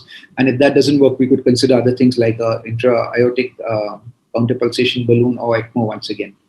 So this is one aspect of our treatment. And the other aspect of our treatment, we've got to take a step back and ask, why is this person crashing? So is this sepsis and do I need to give antibiotics? Is this left ventricular failure? Is this pulmonary embolism? Is this blood loss? Is this a tamponade, a pneumothorax? Is this autopeep? Is this some sort of adverse drug reaction? So we got to do some aspects of our resuscitation fast, and we got to do some aspects of our resuscitation slow. And we have to do this every time there's a new episode of hypotension or a new episode of breathlessness. Now, when a person first presents to us, we obviously look for a diagnosis and treat it. But if the blood pressure just happens to fall in the ICU, quite often our only response is to turn up the noradrenaline. Or if the PO2 falls or the saturation falls, quite often our only response is to turn up the FiO2. This is fast thinking without an accompanying slow thinking, and this can harm your patient because you don't identify the cause which led to the new episode. So for every episode, you must have a fast response to stabilize the patient and a slow response to figure out what caused this destabilization and what you need to do to correct it. Okay? So clinical approach is multi-layered. We do need a fast response with immediate resuscitation and stabilization. We do need a quick medical diagnosis, and these should be by and large protocol and guidelines driven. But that's only one part of the care. The second part of the care is to keep watching, to see that what you're expecting to happen actually happens, to see that we achieve the physiological parameters we want to maintain, and to keep reviewing our diagnosis and look for new differential diagnosis just in case our patient is not getting better. So, I mean, all of us do this all the time. And it's a nice way of thinking about it that two systems are at work. One is the fast system, which is relatively reflex, and one is the slow system, which is relatively cognitive. And sometimes we just move into one system, and the other times we move into the other system, and we should constantly be aware that both these systems will allow us to give more comprehensive care than using any one system. Now, guidelines is a bit of a problem. Guidelines should be thoughtful, they should be deliberative, they should be sort of analyzed. But unfortunately, at least in my view, guidelines have just increased the cult of fast thinking. People just know the 5 or 10 lines of the guideline, blindly believe it and follow it. And I think this is really a problem. I think all people, at least all responsible clinicians who use guidelines, have to verify for yourself if the guideline is correct. There are just too many errors and too many loose statements in the current set of guidelines. We have to, each time we follow a guideline, we have to ask ourselves, do we understand the strength of the evidence? And do we understand the strength of the recommendation? And do we agree with it? I think anyone who has 100% compliance of any guideline is guilty of only fast thinking and not slow thinking. And I don't think this is good for patients. Or maybe once in a way you'll have such a perfect guideline that there's no flaw in it, and then you should have 100% compliance. And I really do have strong feelings about guidelines being a bit of a problem because they just encourage fast thinking. And to some extent, they almost challenge you not to think slow because they let you assume or believe that other brighter people have done the slow thinking for you. And it's only your job to follow their thoughts. And this is not really a good way to practice medicine. In fact, last year, the ISCCM came out with a large series of guidelines, a whole new set of guidelines. And I wrote this commentary on how I think we should use these guidelines and not blindly follow them. And this came out, I think, in Jan or February of last year. In a similar way, when we read a randomized control trial, we can have a fast response or a slow response. The fast response is unfortunately what too many people do. You only read the abstract, or sometimes, unfortunately, you only read the conclusion of the abstract, and you think you've sort of understood the randomized control trial. This isn't a bad way of doing it because the abstracts are fairly accurate in general. But in my view, once again, you're missing the whole point if that's all you're going to read. The slow thinking approach is that you have to counter check for yourself every fact you read in the abstract and convince yourself that the fact in the statements in the abstract and the sentences in the abstract are truly reflective of the data in the study. So the first step is to step by step identify the hypothesis. So what exactly is the patient which is studied here? What exactly is the intervention which is studied here? What was the intervention compared against? What was the exact outcome? What time point was that outcome? And what statistics were used to reach the conclusion? So for this, we have to carefully read the method section. And once we have read the method section, we have to go step by step with each table and each figure, look at everything and see if we agree with the conclusion of the authors, which they have presented in the abstract. And I've done a fair bit of teaching of RCTs and how to read an RCT over the last maybe 5 or 10 years. And the single most important line I try to get across is that the story of an RCT is told in its numbers and not in its text. So if you really, really want to understand the RCT, please don't read the abstract, go straight to the tables and the figures, and you'll be able to get a much deeper understanding of what that RCT is saying. So once again, I'm saying if you want a very fast reflexive approach, just read the abstract and implement it. If you want a slow, thoughtful approach, figure out the hypothesis or the question of the RCT really well, check that the methods are appropriate to use it, and check that the tables and figures allow you to come to an appropriate conclusion. So let's move this to two clinical scenarios, okay? So let's imagine we had a patient who suddenly took a turn for the worse. The heart rate went from 90 to 140. The left ventricular ejection fraction fell from 50 to 30%. The lactate went up, and the patient had severe SIRS. So this is situation number one. Situation number two is someone came to us with a stroke or an intracranial hemorrhage, and the blood pressure was, say, 180 or 190 or 200, the systolic blood pressure. If we were just reduced to fast thinking, we would say, oh my God, this heart rate is fast, let's slow down with Eva-Braden. Oh my God, the cardiac output is low or the ejection fraction is low, let's bring it up with dobutamine. Or the lactate is causing an acidosis, let's give bicarb, or let's clear the lactate with dialysis. And maybe we can add some anti-inflammatory information in medicines like steroids. This would be a very sort of fast, superficial approach. Similarly, if the blood pressure went too high for our comfort, 180, 170, 180, we can say, no, we need to lower this blood pressure. However, this is a sort of superficial approach, and in itself, you may or may not help the patient. A better approach would be to sit back and ask, why did this happen? Why did the heart rate go up? And it's possible that the heart rate went up because that's the body's normal response to an increased metabolic need, just like the heart rate goes up in exercise. Why did the left ventricular ejection fraction go down? It's possible it went down because this is the body's way of conserving energy and ATP. It's exactly similar to a marathoner slowing down when they get tired. Why did the lactate go up? The lactate went up because the body was running out of energy, and this was a backup energy mechanism for the body to make sure that it gets as much energy as it needs. Now, all these are possible. They may be true, they may be false, but at least by asking the question, by simply asking the question, we would look at the problem a little differently. So our next question is this tachycardia beneficial? Is this tachycardia maladaptive? Is this tachycardia or is the hypotension an exhausted response? By simply asking the question, we will stop reflexively trying to control it or correct it. So then we will ask the next question, should I reverse this response? Now, unfortunately, to answer this question, there's one and only one way to answer this question, is to look at the clinical outcome data and randomized trials. You cannot just look at one patient and say the heart rate came down and the patient got better, therefore what I did worked. So the slow thinking clinical approach is that you have to find the physiology, but you have to ask, am I improving clinical outcomes by correcting the physiology? So I'm going to give you a few examples here. And it starts with this quote, which I've said, we have used quite often in many talks. The scientist is not a person who gives the right answers. He's a person who asks the right questions. And you can use this exactly for clinicians. In critical care, the right question is which therapies improve clinical outcomes. And the wrong question is which therapies improve physiological parameters. So here is one example. There's a drug which is a nitric oxide synthetase inhibitor. And two trials looked at this drug in septic shock. The first trial only looked at what happened in shock. And what it found that the blood pressure came up and the patients sort of seemed to be getting better. So the conclusion of this trial was that it promotes a resolution of shock and it has an acceptable safety profile. Now, in the same critical care medicine, in the same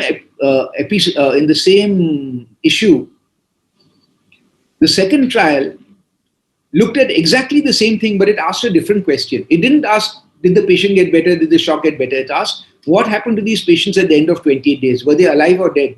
And a significantly higher number were dead at 28 days. And therefore, the trial was stopped. Now, this is a wonderful example of how you come to totally different conclusions by asking different questions. Should you try to get a rapid response or only chasing the blood pressure, you might think that you're doing a patient a favor. But should you take a more measured backward response of saying, okay, the blood pressure's got better, or okay, the blood pressure hasn't got better, but has this actually helped the mortality? Then you might end up getting a different answer.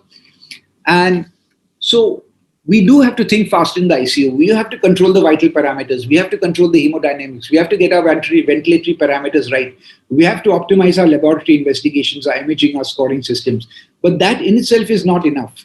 We have to do this and confirm that we're actually helping the outcome by decreasing the mortality or by decreasing the severity of the illness or by enhancing the recovery. It's very, very important not to be satisfied only by treating the physiology, but to also make sure that treating the physiology improves the clinical outcomes. However, there is a problem here, and I'm just going to read out effectively a paragraph I wrote in IJCCM a couple of months back, and this was in an evolutionary perspective of sepsis. The last 2 decades of trials in critical care have repeatedly demonstrated that improvement in physiological parameters is not enough to improve clinical outcomes. The focus now is clearly on mortality and other clinical outcomes. Unfortunately, it requires much more effort to follow clinical outcomes because these can only be evaluated in clinical trials, and one needs to wait for 1 to 3 months of data to evaluate the efficacy of an intervention. It is much easier to track physiological outcomes as they happen in real time in the ICU. Clinicians need to shift their focus from readily available bedside physiological data to patient-oriented outcomes reported in clinical trials. And here is a wonderful example of slow thinking versus fast thinking. Fast thinking is getting the numbers right at the bedside. Slow thinking is tracking the clinical outcomes in randomized controlled trials and applying that data to our practice in critical care. So this is the editorial for those who would like to read it. So I'd like to conclude by saying we have genetically programmed and evolutionarily selected biological features. These are just the equivalent of having a knee-jerk reflex. It just happens by itself. Our behavior is guided by these and by both these, our programming and with our interaction with the environment. And it is useful to explore how we attain knowledge and how we modify our behavior patterns and concepts. Conceptually, we can do this as having 2 components, the fast reflexive or automatic behavior and the slow deliberative or the cognitively driven behavior. The fast system is efficient and allows us to execute multiple behavioral responses, but it is prone to error and false confidence. The slow system is effortful, but it allows us to cognitively identify the errors we made in the fast response, and therefore we are less prone to error, but we are inefficient. It's really not feasible to consistently be in the slow system. We have to be in the fast system almost all the time, but we have to be aware of the fallacies of the fast system and try to correct that using data of slow thinking. If we can translate these concepts to our medical responses and alter our behavior accordingly, it's possible that we can improve the clinical outcomes of our patients. So ladies and gentlemen, this is sort of an overview of how fast thinking and slow thinking modifies our behavior in general, and how using the knowledge of fast thinking and slow thinking can hopefully make us better clinicians and make us more responsible clinicians, make us more insightful clinicians, and hopefully that will also translate to a larger number of our patients having better clinical outcomes. Thank you very much.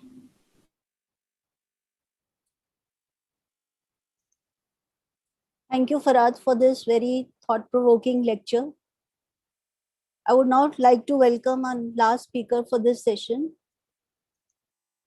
That's Dr. Praveen Amin. He is the head of Department of Critical Care Medicine at Bombay Hospital, and he's also attached to Breach Candy Hospital. He's also been the founder executive committee member and past president of ISCCM. He's also been a council member of the World Federation of Societies of Intensive and Critical Care Medicine between 2009 to 2017. Over to you, Dr. Amin. Good morning, everybody. At the outset, I'd like to thank the organizers for inviting me to make this presentation on the plenary session. My topic today is precision in neurocritical care. Neurocritical care is a distinct subspecialty which focuses on optimizing and management of acutely ill patients with life-threatening neurological or neurosurgical diseases. Also, it deals with life-threatening neurological manifestations of systemic illnesses. It really encompasses certain neurological conditions, which includes ischemic stroke, intracerebral hemorrhage, subarachnoid hemorrhage, non-traumatic weaknesses, traumatic and spinal injuries, anoxic brain injury, comas of patients with raised intracranial hypertension, meningitis, meningoencephalitis, spinal cord compression, and status epilepticus.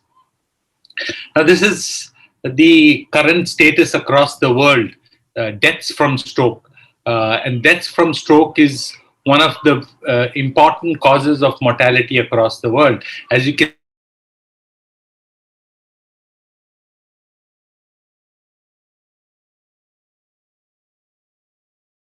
which is more than 200,000 and above in 2002.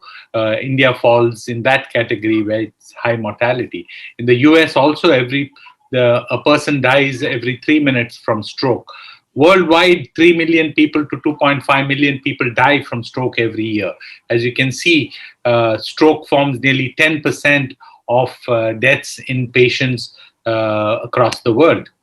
What about the disability factors in terms of the DALYs affected? You can see those in dark greens are probably having the most disability adjusted life years, especially areas like Mongolia, but you can see China and India also are high in the list in terms of disability index of these patients.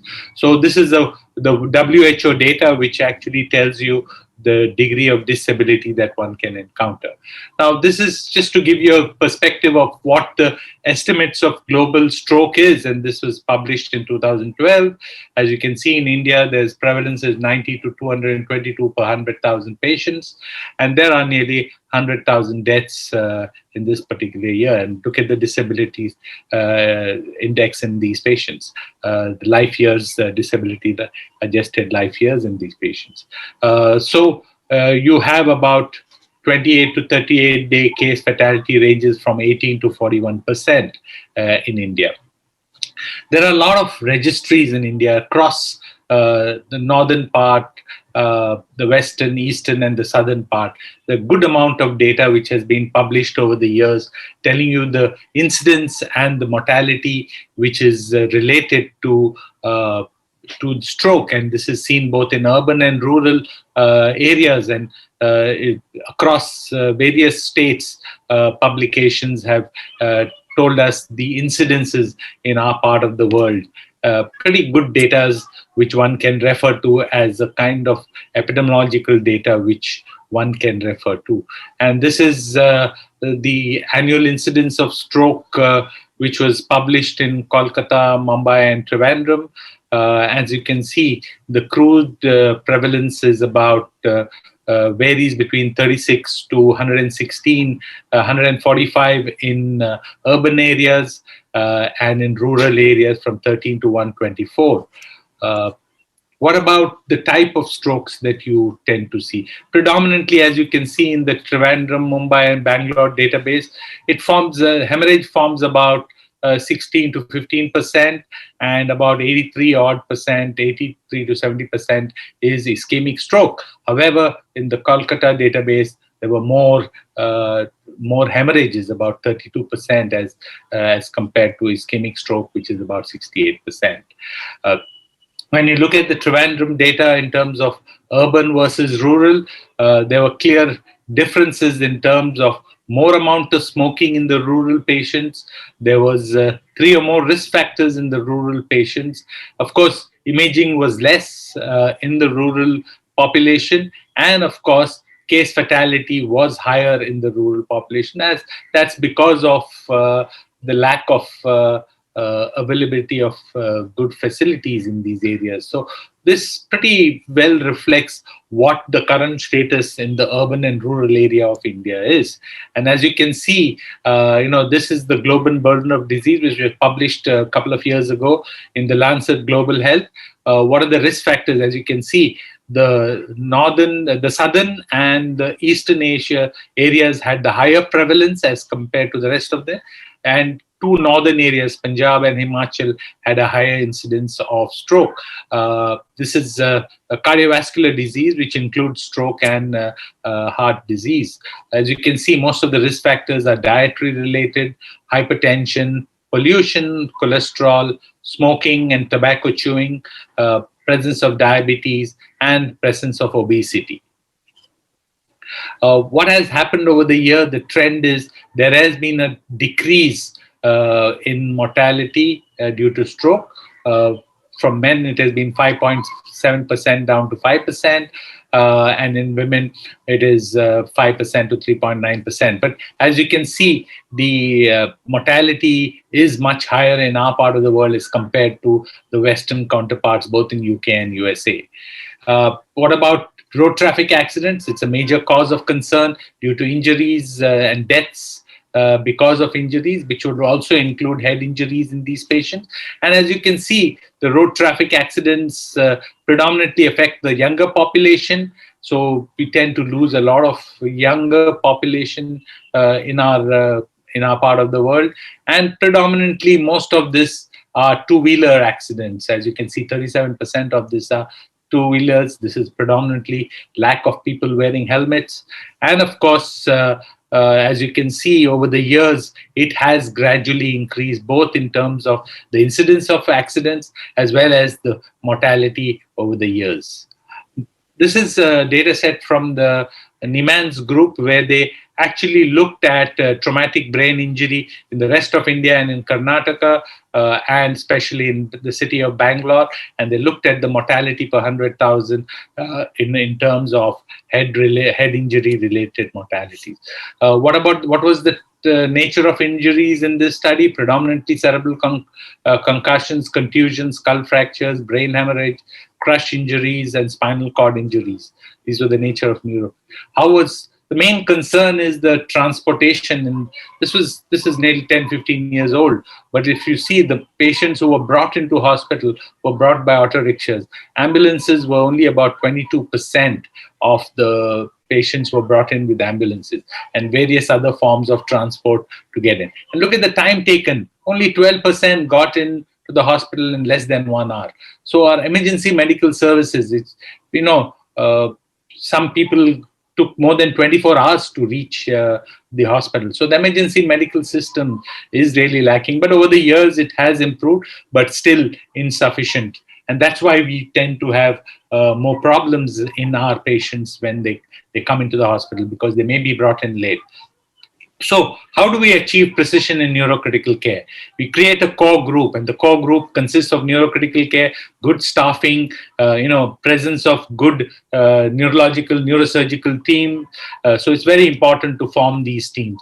Build a very collaborative practice, which needs good neuroscience, nursing staff, physical therapists, and health professionals. And of course, after they finish recovering from neurocritical care, they need rehabilitation. So you need to have specialized care units after discharge, rehabilitation, and some of them get epilepsy. And so you need to have epilepsy specialists to look after these patients. So it's very important to form a collaborative practice, stabilize acute brain injury and reduce secondary insults. There are 10 points, and this is the third point, which tells you one of the most important factors after the initial brain injury is the secondary insult. And what we do in neurocritical care is prevent secondary insults. And this is very important to get precision in neurocritical care. Reduce or minimize the amount of secondary insults that take place in patients either in trauma, ischemic stroke, or in hemorrhage.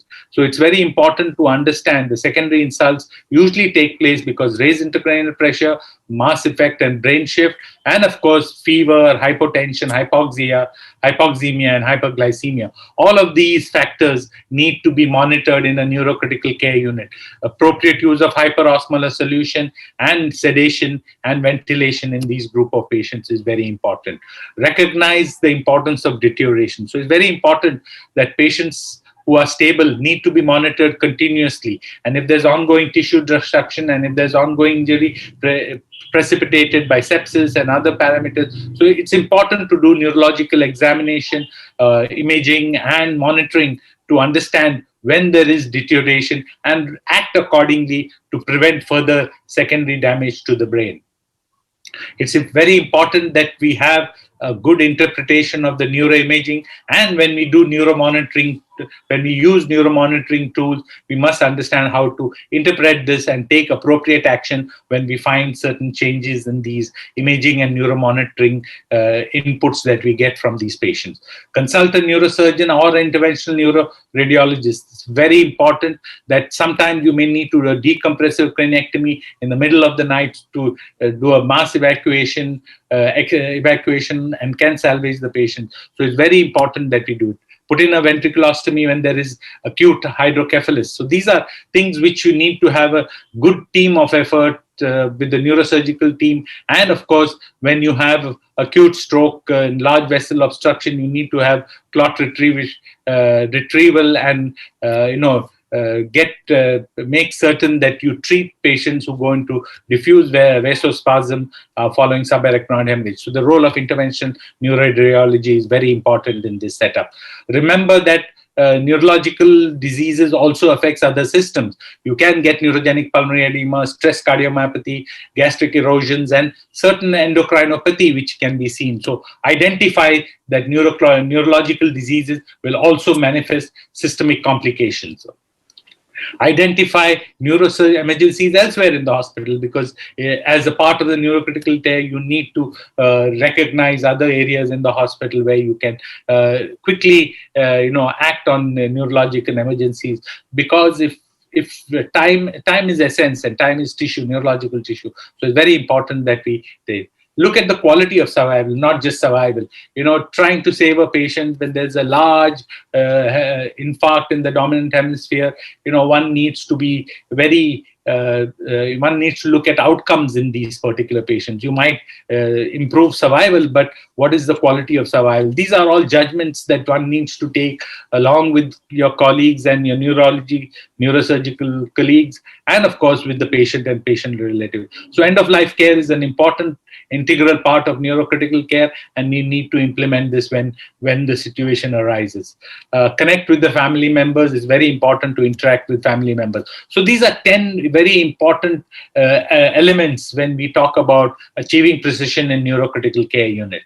What about neurocritical care in India? And I was asked to write out an article for the Neurocritical Care Society in the US about the role of neurocritical care in India. And so what we did is we sent out a survey which was responded to by about 162 intensive care people across the country. And this was done in 2013. As you can see, most of the neurocritical care units seem to be in corporate, non-corporate, and private hospitals. Government hospitals had only about 15% of neurocritical,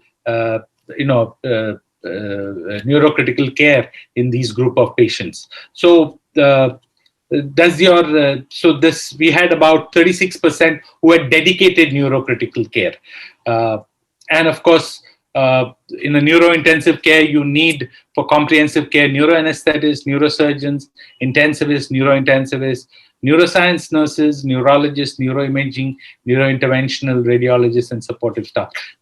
There are about 20 centers when we did this, and I'm sure that numbers have clearly increased over the years as we have seen more and more people practice neurointensive care in our part of the world. Remember that neurological examination is an integral part of neurocritical care. One needs to clinically examine and assess when there is deterioration, and it's very important to do clinical examination, and it remains still a very good tool in evaluating patients and telling us the severity of injury in brain disease. So clinical neurological assessment is done by various scoring systems. The MRC score, the GCS and the MRC score systems are there. We follow the Glasgow Coma score, which is what is prevalent in most of the centers in India. We realize that when the GCS is between 3 and 8, it is more severe form of injury, between 9 and 12 moderate, and between 13 and 15 milder form of injury. Over the years, you can see there are numerous publications on GCS as a tool. There's more than 18,000 references in the PubMed on Glasgow Coma scan, and it is validated in terms of the severity of brain injury, corroborates well as shown by metabolic studies with the cerebral metabolic rate of oxygen and glucose, ICP studies, structural image damage from the CT and MRI, evoked potential, and blood biomarkers actually tell us that GCS is a pretty good indicator to tell us severity of illness. But there are limitations of clinical examination. You don't want to determine that the patient has got this status, so you need to know much earlier, before the pupil really dilates.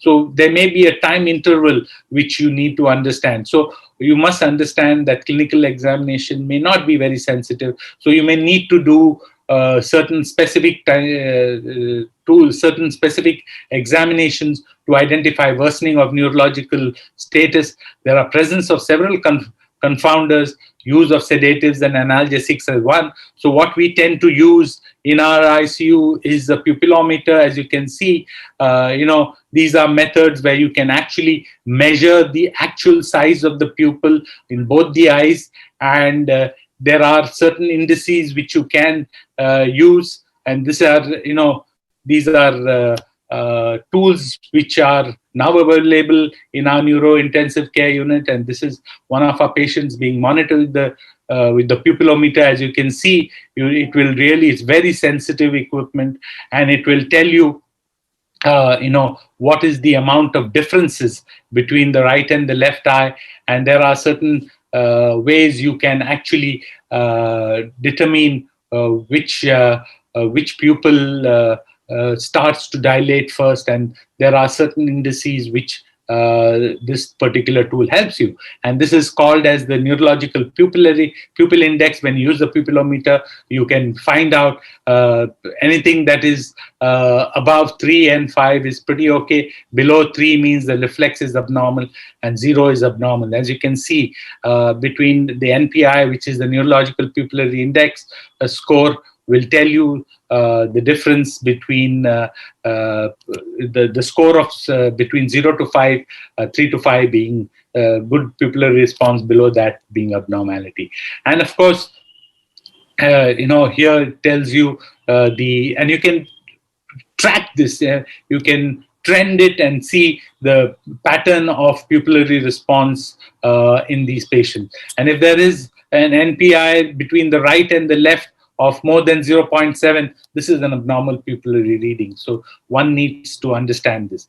When we did the survey, we also found that there was no shortage of neurosurgeon in most of these hospitals. Neurosurgeons were available in this thing, and neurosurgery in India has commenced right from 1956, and over the years there are a number of neurosurgeons across the country. The city of Chennai itself which has a population of 9 million, has 110 neurosurgeons, as opposed to Northeast India, which has 250 million population, has a lesser number of neurosurgeons in that case. And there are a host of things that our neurosurgeon colleagues are doing in terms of care. What about thrombolysis? When we did this, about 40% of people were thrombolizing, and about 8% were using interventional radiologists at this point. And I'm sure this number has increased since 2013, after which I think we need to do another survey to understand where we are today. And that's very important. And as you can see, the acute stroke scenario in a population of 1.3 billion, we have about 1.1 million strokes per year. And if you see the urban and rural, the rural tends to have a higher population, but the amount of patients who actually get thrombolysis is about 19 per day, and it was 7 per day in 2010. So the best gap, the big gap is the best practice versus actual practice. So we know that this is a good form of therapy, and we find that this is still not taken up in a large number of areas in our part of the country. However, newer centers are doing that. 1 out of 233 strokes receive thrombolysis in India. This is about 0.4% as opposed to the Western population, which is about 5 to 11%. If you look at the Swedish way they set up stroke unit and the way they treat patients in stroke units, clearly something that we would desire. 92% of patients with stroke are cared in stroke units. So development of stroke is a very, stroke units is an integral part of neurocritical care. As you can see in this study in 2005, when patients got to in Northwest India, when 489 strokes were screened for thrombolysis, 72 presented within the 3-hour period. That's only 14.7%. 38 of this had ischemic stroke, and 16 of this 38 did not meet the inclusion criteria. Only 5 out of the 22 received thrombolytic therapy.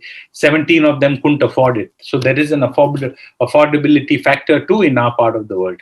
As this is data coming from the company which provides the IV intravenous RTPA. As you can see, over the years, the role of thrombolytic therapy in stroke has increased, and this is till 2014. I'm sure this number has clearly increased over the years, but we still have a long way to go in terms of thrombolysis.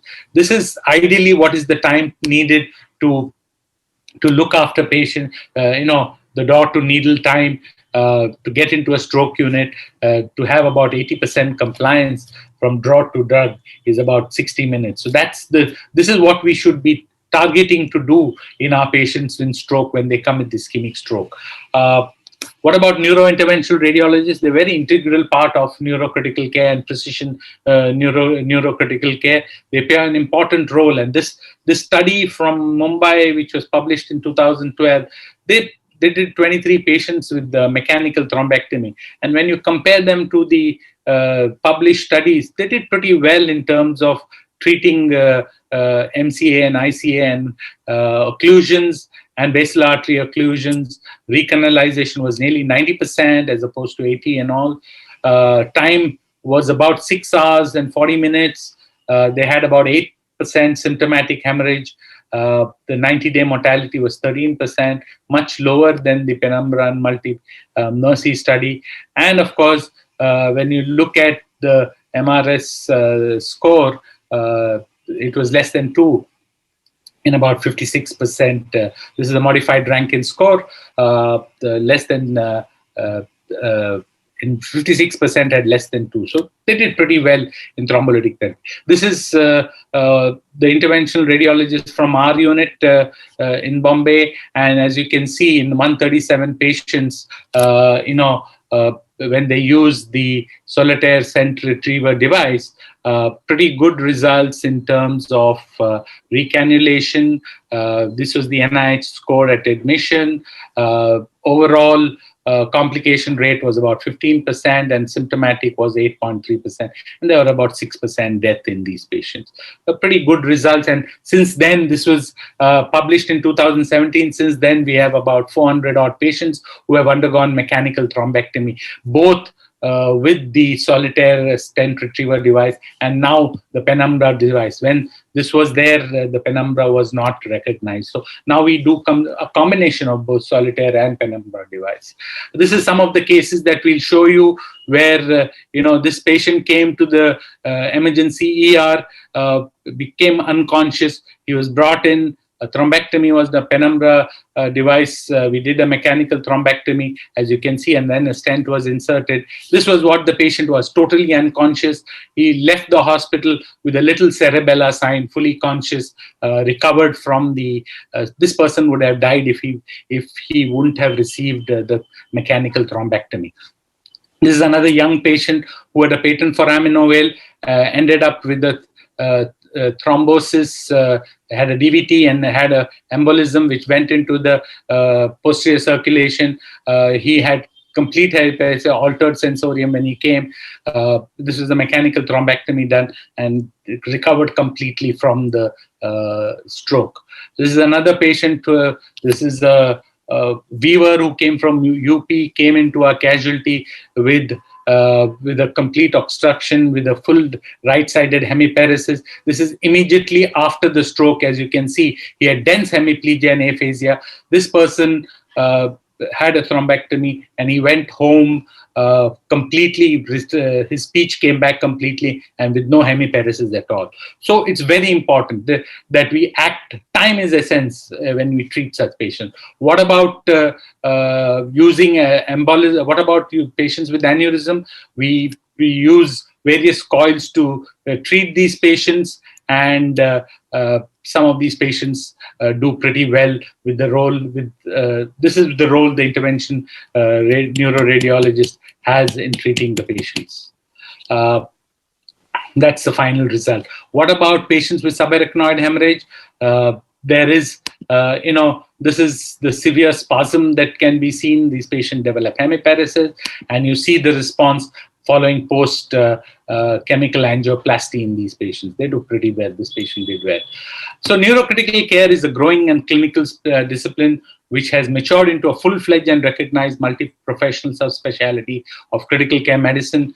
Neuromonitoring are different tools to identify cerebral disturbances before neurological damage becomes irreversible. So we tend to monitor brain oxygen level, cerebral perfusion pressure, ICP, and cerebral metabolism. And these are the various tools which can be used: ICP, transcranial Doppler, oxygen, tissue oxygen in the brain, which also looks at oxygenary, microdialysis, and EEG. This is basically CNS function. So this forms the plethora of monitoring tools that we use in the neurointensive care. When we asked in our survey how many people did this thing, about 60% do not monitor ICP, about 30%, 28% with the external crew, and only a small percent with the fiber Camino system. So clearly the Codman and the Camino system was a very small percentage of people. But I gather this number has increased over the years. This is a typical patient in our neuro ICU undergoing having ICP monitoring following a head trauma. What about transcranial Doppler? About 38% in the survey did transcranial Doppler. This is the acoustic windows that we use to do transcranial Doppler. These are the various vessels we can see when we put the probe in the circle of Willis. And these are, as you can see, the Mickey Mouse sign, and you get the Doppler mode. This is how we go about identifying the cerebral bond. And based on the flow of the vessel, the flow in the vessel, you are able to determine by the pulsatility index, you are able to determine the severity of problem in these patients. Here you can look at the waveforms differ when the cerebral blood flow forms. And in fact, in brain death, you see a situation like this, where there is a flow across when you see a bipolar type of pattern. So this is telling you that brain circulatory arrest. Here's a patient that we are doing transcranial Doppler in our ICU. As you can see, this patient was in fact getting, as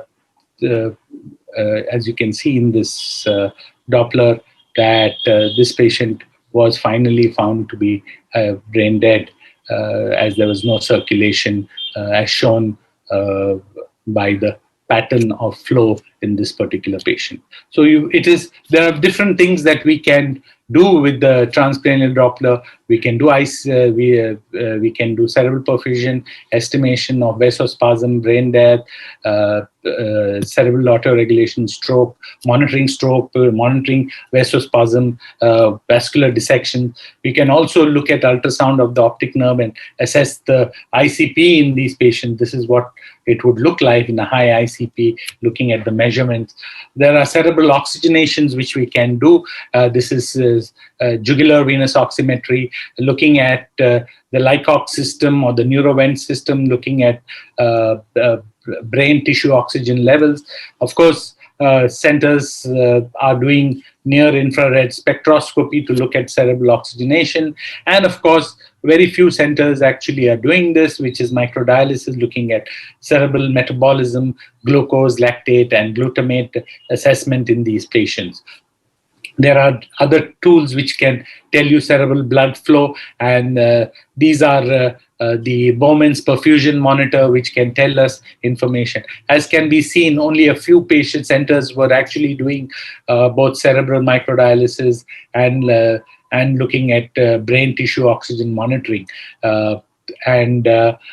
What about EEG? And this is an important tool which we tend to be doing in ICU, doing continuous EEG monitoring to identify epilepsy and non-convulsive state in our patients. And this is what it would look like. And it's very important both in to do continuous EEG monitoring in surgical ICU patient. Especially, you will find all these non-convulsive states in hepatic failure, coma, and various other situations. So it's an important tool that we can, and tells you poor outcome in these patients who have it. When we ask that, do we need to have a special neurocritical care specialty, 87% of the respondents said that we should. And this is what the societies have been, and there are 3 societies which actually addresses neurocritical AI. One is the Indian Society, which now has more than 13,000 members. We have a component, we have every conference we address neurocritical care in terms of a workshop. There is the Indian Society of Neuroanesthesia and Critical Care, which also addresses neurocritical care and neuroanesthesia. And of course, a newly formed Society of Neurocritical Care, which clearly looks at only neurocritical care, which has now about 300 members. If you look at the Neurocritical Care Society in the US, in 2006, they had about 500 members. In 2013, there are 1,300 odd members. Now it's more than 2,500 odd members currently as of now from 52 countries. So the take-home message is ICP and CPP do not track all sources of cerebral hypoxia. So you need to look at specific tools that we can actually measure oxygen tissue deficit, which is a surrogate marker of cerebral blood flow. So these are some tools that we need to improve cerebral perfusion and how to optimize it to keep our cerebral perfusion pressure between 60 to 70, which can be monitored by using a transcranial Doppler or cerebral or brain tissue oxygen saturation. We can improve this by ventilation, making clear that the metabolic demands are suppressed, and of course getting the position of 30%, 30 degrees, less than 30 degrees. And of course, improving cerebral blood flow by increasing cardiac contractility. And this is a lot of hemodynamic parameters, which I'm sure you have learned in the course of the conference, and looking at volume status. So the final word is neurocritical care is perhaps the most exciting new subspecialty in the neurosciences and intensive care medicine. It is more than conceivable that patients cared for a neurocritical care unit may have a better outcome, and we must move past the fact that neuroscience patients can be managed by general ICU people. So we need more and more specialized people in neurocritical care. Training programs in neurocritical care have been established all across the world, and I hope that we are able to do the same in this part of the world. Thank you very much for a very patient hearing. Thank you, Dr. Amin, for this very interesting and very nice lecture. Would like to now invite questions from the audience if we have the time.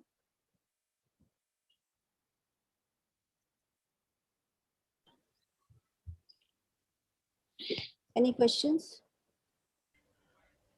Please use chat for question and answers.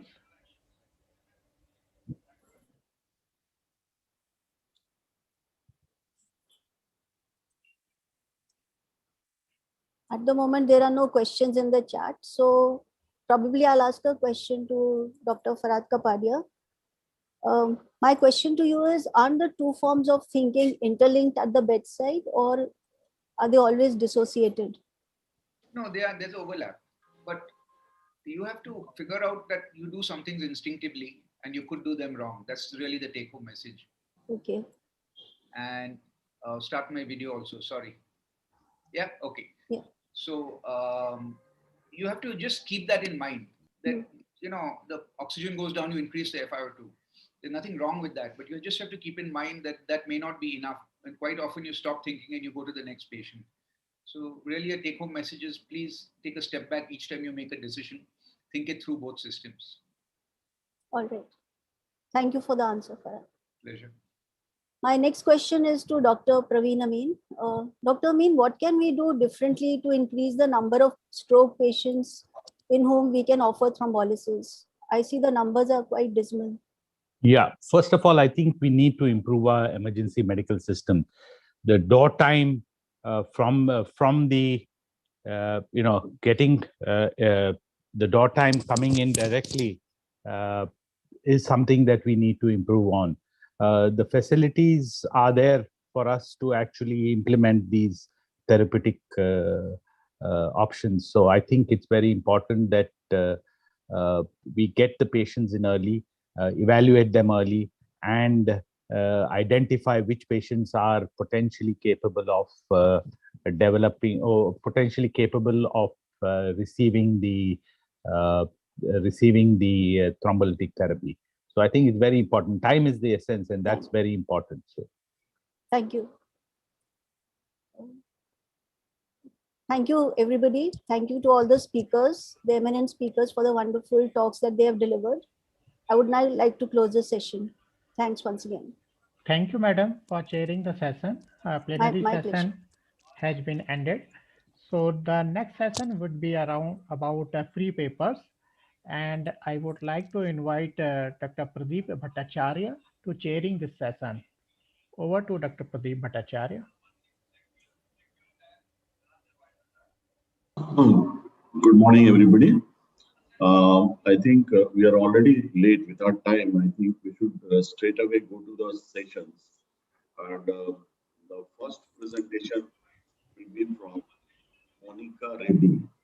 And she will speak on community and hospital-acquired bloodstream infection in a tertiary PICU, a 5-year retrospective study.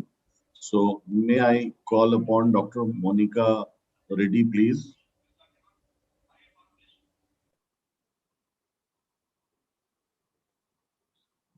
Dr. Monica, are you there? Sir, Dr. Monica is absent. Okay, so Dr. Monica is absent. So we go to the next paper. Dr. Badri is there. Dr. Badri is there. Badri Prasad. No, sir. He's not coming. Mr. Rohit, you must have a recorded video. Are you having for free paper?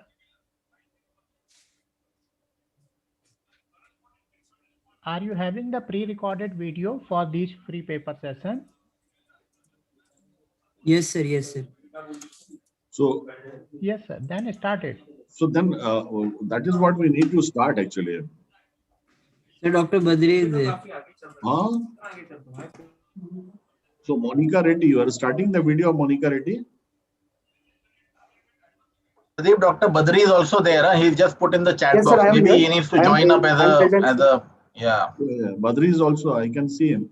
Yeah. But Dr. Badri, you must have posted your presentation. Sorry, sir, I have already submitted the presentation. So should I? Mr. So Rohit, may I- please start to share Yes, sir. Yes, the sir. Yes, pre-recorded sir. video. Yes, sir. Yes, sir. So We are already first there. of Monica Reddy, please. First presentation is of Monica Reddy. Sir, Monica Reddy presentation is not coming because he is absent. Then start Okay, the absolutely. second one. So better Then you start, put sir. it of Dr. Badri Prasad's presentation. Please Yes, sir. present Yes, that. sir. Please put that. Hello everyone, my topic of discussion is serial bedside ultrasonography for estimating urinary bladder wall thickness as a predictor for COTI in critical ill patients, reliable cutoff finding study. My name is Dr. Badri Prasad Das from IMS BHU Varanasi. In the era of antibiotic resistance, COTI poses a furious challenge to intensivists, more so for timely diagnosis. Hence, there was an unmet need of developing a quick, reproducible, accurate, objective method of screening or diagnosing COTI. Now, portable ultrasound machines are available in almost all the ICUs, but it has never been explored for diagnosing COTI. With this background, we proceeded with an aim to evaluate bladder wall thickness with serial bedside ultrasonography in catheterized critical ill patients as a tool to predict COTI. After Ethics and Hospital Research Committee approval and written informed consent from relatives, a single-centric prospective observational cohort study was planned from January 2019 to February 2020 in our tertiary care mixed ICU, where patients were followed up for 7 days for primary outcome and 30 days for secondary outcome, or till the patient was in ICU. For primary outcome, reliable cutoff values of bladder wall thickness for coronation and COTI was calculated based on area under receiver operating characteristic curve, and for secondary outcomes, impact of change of bladder wall thickness was calculated on COTI and 30-day mortality in urosepsis patients. We included all critically ill patients, adults aged 18 to 40 years, requiring intensive care for more than 4 days and requiring Foley's catheterization within first 2 days of ICU admission. And those with prior catheterization more than 48 hours before ICU admission and with already diagnosed UTI or pyelonephritis or diagnosed CKD on dialysis, or if pregnant, were excluded from our study. And if patient died or recatheterized within 48 hours of Foley's insertion, they were excluded as dropouts. This is the procedure we followed. Once if Foley's catheterized patient had fever, he was evaluated for bladder wall thickness by a blinded intensivist as per protocol. On the same instance, culture sensitivity was sent for all the samples as per protocol, and that was analyzed by a blinded microbiologist, which gave reports on around 5th or 7th day. Once the report had been received, 3 cohorts were made based on the culture reports and colony counts. Group A included those patients without any growth, Group B included those samples with coronation, and Group C included those patients with COTI. Now, for qualitative data, chi-square test was used for statistical analysis, and for quantitative data, student t-test or one-way ANOVA as per requirement. And for discriminative ability, AUC ROC curve was used, and p-value was declared significant when less than 0.05. This was the concept of our study. Out of 180 enrolled patients assessed for eligibility, 148 eligible patients were allocated into 3 different cohorts as per culture sensitivity and colony counts. In Group A, 49 patients, in Group B, 47, and in Group C, 40 patients were analyzed. This was the demographic parameters. As we can see, all the 3 groups were comparable with respect to all the demographic parameters and with respect to the severity with which they were admitted. Now coming to results, the mean bladder wall thickness was significantly higher in patients with COTI as depicted by p-value. COTI patients had mean bladder wall thickness of 4.61 millimeter, whereas coronized bladder was 3.62 mm thick. If you see patients with urosepsis, those with bladder wall thickness more than 4.8 and higher mortality, that is 14 out of 18 died, as compared to bladder wall thickness less than 4.8. If we see the performance of bladder wall thickness, the cutoff value of 3.8 mm had a higher diagnostic performance to distinguish sterile bladder from colonized bladder as depicted by AUC ROC curve. whereas a cutoff of 4.8 millimeter bladder wall thickness reliably distinguished COTY from colonization with best diagnostic performance with area under curve of 0.734. If you see the change of bladder wall thickness, there was a significant increase by 1.1 millimeter on second day and 1.6 on third day, with more statistical significance on third day with group of COTY or group C. Now there are a lot of similar studies, but that was performed in normal mobile patients to diagnose UTI, and there was positive literature regarding impact of bladder wall thickness for diagnosing COTY in ICU patients, and no previous study evaluated change of bladder wall thickness to prognosticate such patients. In our study, mean bladder wall thickness was 4.61 in COTY patients. Bladder wall thickness had highest diagnostic performance at 4.8 mm cutoff to diagnose COTY and at 3.8 mm cutoff for picking up colonization. The COTY rate in our study was 27%. The change of bladder wall thickness of around 1.6 millimeter on third day implied COTY. And uroseptic patients with the bladder wall thickness of more than 4.8 millimeter of thickness had higher 30 days mortality. So the strength of our study was the thickness. The bladder wall thickness have never been assessed before for ICU patients, and we had taken BWT at multiple time points. Limitation of the study was ours was a single centric study and sample size was a bit less. To conclude, bladder wall thickness with serial bedside ultrasonography is not only simple, non-invasive and reproducible, but quite a reliable objective method to predict COTY in critically ill adult patients, with attributes of performance being best at cutoff value of 4.8 millimeter for diagnosing COTY and 3.8 millimeter for screening colonization. The change of bladder wall thickness more than 1.6 millimeter increases diagnostic accuracy, also had a prognostic value for predicting COTY and 30-day mortality in such patients with urosepsis. Thank you.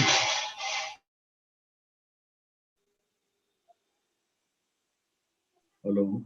Thank you, Dr. Badri. Thank you, sir. Hello. Yeah. Start my video. Thank you, Dr. Badri. Yes, sir. May we go to the next presentation by Dr. Rahul Pandey. That is effectiveness and safety of thymosin alpha 1 in patients with severe COVID-19, a prospective open label study. Dr. Rahul, please. Rahul Pandit. I'm going to talk about effectiveness and safety of thymosin alpha in patients with severe COVID-19. This is a prospective open label study conducted by me and my colleagues at Fortis Hospital, Mumbai. As we all know that thymosin alpha is being utilized as a immunomodulator in viral infections. And there is unfortunately very poor evidence or limited evidence for that benefit in COVID-19. So we decided that we will utilize this opportunity and see the effectiveness and safety of thymosin alpha in patients with severe COVID-19.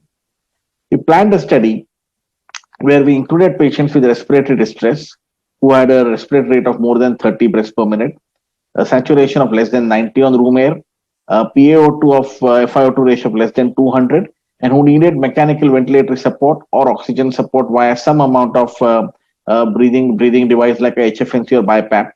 And we conducted a study between August 27 to November 2nd, 2020. Each patient was given 2 injections, that is 3.6 milligrams in total, 3 times a day of thymosin alpha for 7 consecutive days, along with the standard of care. And we decided to recruit around 15 patients who are RT-PCR positive and who demonstrated signs of COVID-19.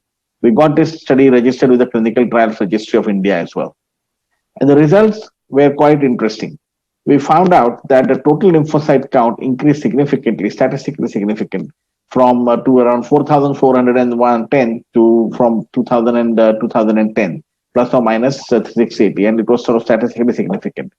Similar sort of findings were seen with CD4, which increased to 588 from 367. Similar thing was seen in CD8 as well. And we all know that the thymosin alpha, being a thymus gland precursor hormone, actually increased the killer cells and the T cells, and this is what is reflecting in the CD4 and CD8 count. More importantly, there was a clinical improvement with the FeB improving from 84% to 97.6%. It was found to be statistically significant as well in this group of patients. The other thing which was interesting was, beg your pardon, was that when we looked at the ratio of CD4 to CD8, that had picked up as well. LDH, CRP, D-dimer, and ferritin, all of them decreased statistically significant. IL-6 decrease was also seen, but predominantly IL-6 had never really gone up that high to actually make a big difference. The Clinical outcome was also measured by the other outcomes which you look at the hospital, which is the hospitalization, ICU stay, and the ventilator support. And they sort of were around 13.2 days for hospitalization, 4.4 days for average ICU stay and a ventilator stay, respectively. The CD4 and CD8 count improved, as I said already. And when we actually look at a objective improvement in the 8-point ordinal scale, it decreased from 5.4 to 3.2. 5 patients reported adverse events of having an injection site soreness, which was mild and was not found to be actually related to thymosin alpha, but was because of the injection. No mortality was reported in these 15 patients. To discuss out, the study demonstrates a significant decrease in the CRP, D-dimer, ferritin, and IL-6, which is what we call as the cytokines, and a numerical superior reduction in LDH. There was a significant improvement in CD4 and CD8, and this is basically the effect of thymosin alpha to actually have a distinctive immunological capacity to replenish and reverse the phenomena of exhaustion of T cells. We also found that the WHO 8-point ordinal scale and the SpO2 improved as well. In our study, there is definitely a signal which corroborates that if we give thymosin alpha to a group of patients who have severe COVID-19, there is definitely a signal that there may be a chance of improvement of these patients because of thymosin alpha, which needs to be sort of studied into a bigger picture. Thank you very much. Thank you, Dr. Rahul. May I ask you one question? Can you tell me that what is your observation? What was the right time exactly when you thought thymosin alpha, if it is given at this point of time, it will be useful? So all our patients, we recruited them on admission because that's sort of one of the admission criteria in our ICU is that the PF ratio goes down below 200, or they require mechanical ventilatory support, or they require a non-invasive support, we admit them. So we screened these patients on admission, and we essentially started giving thymosin alpha within the first 24 hours of admission to ICU, because that's when the recruitment and not randomization, but consenting happened, because it was no randomized. It was not a two-arm study, it was a single-arm study. So within the first 24 hours, we started off. And that was correlating with the disease state of around 7th or 8th day of their symptoms. So in the second week is what we were giving them. Essentially, most patients were in the early part of their second week. And what we found was that as the disease progressed, their T cells lymphocyte count definitely improved very, very quickly. Averagely, I did not have a lot of time to put in all the graph, but our average lymphocytic count was 13% only. And that improved to around 19-20%, which was then when the other parameters started dropping down consecutively. So I think that lymphocytic ratio, as soon as it improves with the CD4, CD8 improving, what made the difference. Subsequently, I've used it in around 40 odd patients as well. And I've got similar findings, but they are of course used as a repurposed drug, not as a trial or as a study drug. So I'm sort of just collating the data for all of that. So I have a data of around 55 patients now in total, including these 15 patients. Thank you, Dr. Rahul. We go to the... Have you collected the oxygen-free days for these patients? Yes, we have. Oxygen-free days for these patients were also significantly better, but not statistically different. Okay, thank you. Yeah. So we go to the next presentation from Dr. Can I leave, Dr. Bhattacharya? Can I leave? Take your leave? Yes. Thank you. Thank you very much. Thank you, Dr. Gujar. Thank you, Pradeep. Bye. Bye. Next is Dr. Bipin Chalatil. Do we have his presentation? Organizers. Is there anybody to comment on that? Do we have his presentation, Dr. Bipin? The earlier, the better. Tracheostomy in post-operative pediatric cardiac surgical patients, a prospective study. Hall coordinator, please. Anybody from the hall coordinator? Hello. Dr. Mohan. Rohit, are you having the pre-recorded video?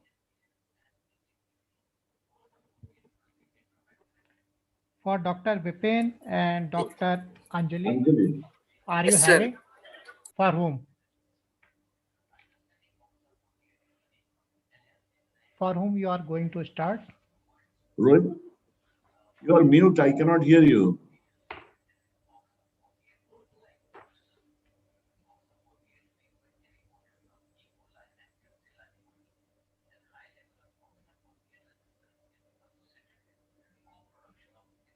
Please respond, hall coordinator. Yes, sir. Yes, sir. So are you putting presentation of Dr. Bipin? Yes, sir. Yes, sir. Okay, do it. Namaste, respected teachers and fellow delegates. I'm Bipin, Senior Resident, Cardiac Surgical Intensive Care, All India Institute of Medical Sciences, New Delhi. And it's an honor to present our study titled The Earlier the Better, the Tracheostomy in Postoperative Pediatric Cardiac Surgical Patients, a prospective study on Criticare 2021. Before we get into the study, why the study? Owing to the tremendous progress in cardiac surgery, many more children are getting operated. Many are requiring prolonged mechanical ventilation, and tracheostomy is one of the common procedures in our ICU. But there is no recommendation regarding the timing of the procedure. There are positive arguments. At the same time, there are apprehensions, say regarding chances of medial stenosis following cardiac surgery. We did not come across even a single prospective study on the merits or demerits of early tracheostomy in postoperative cardiac surgical pediatric patients.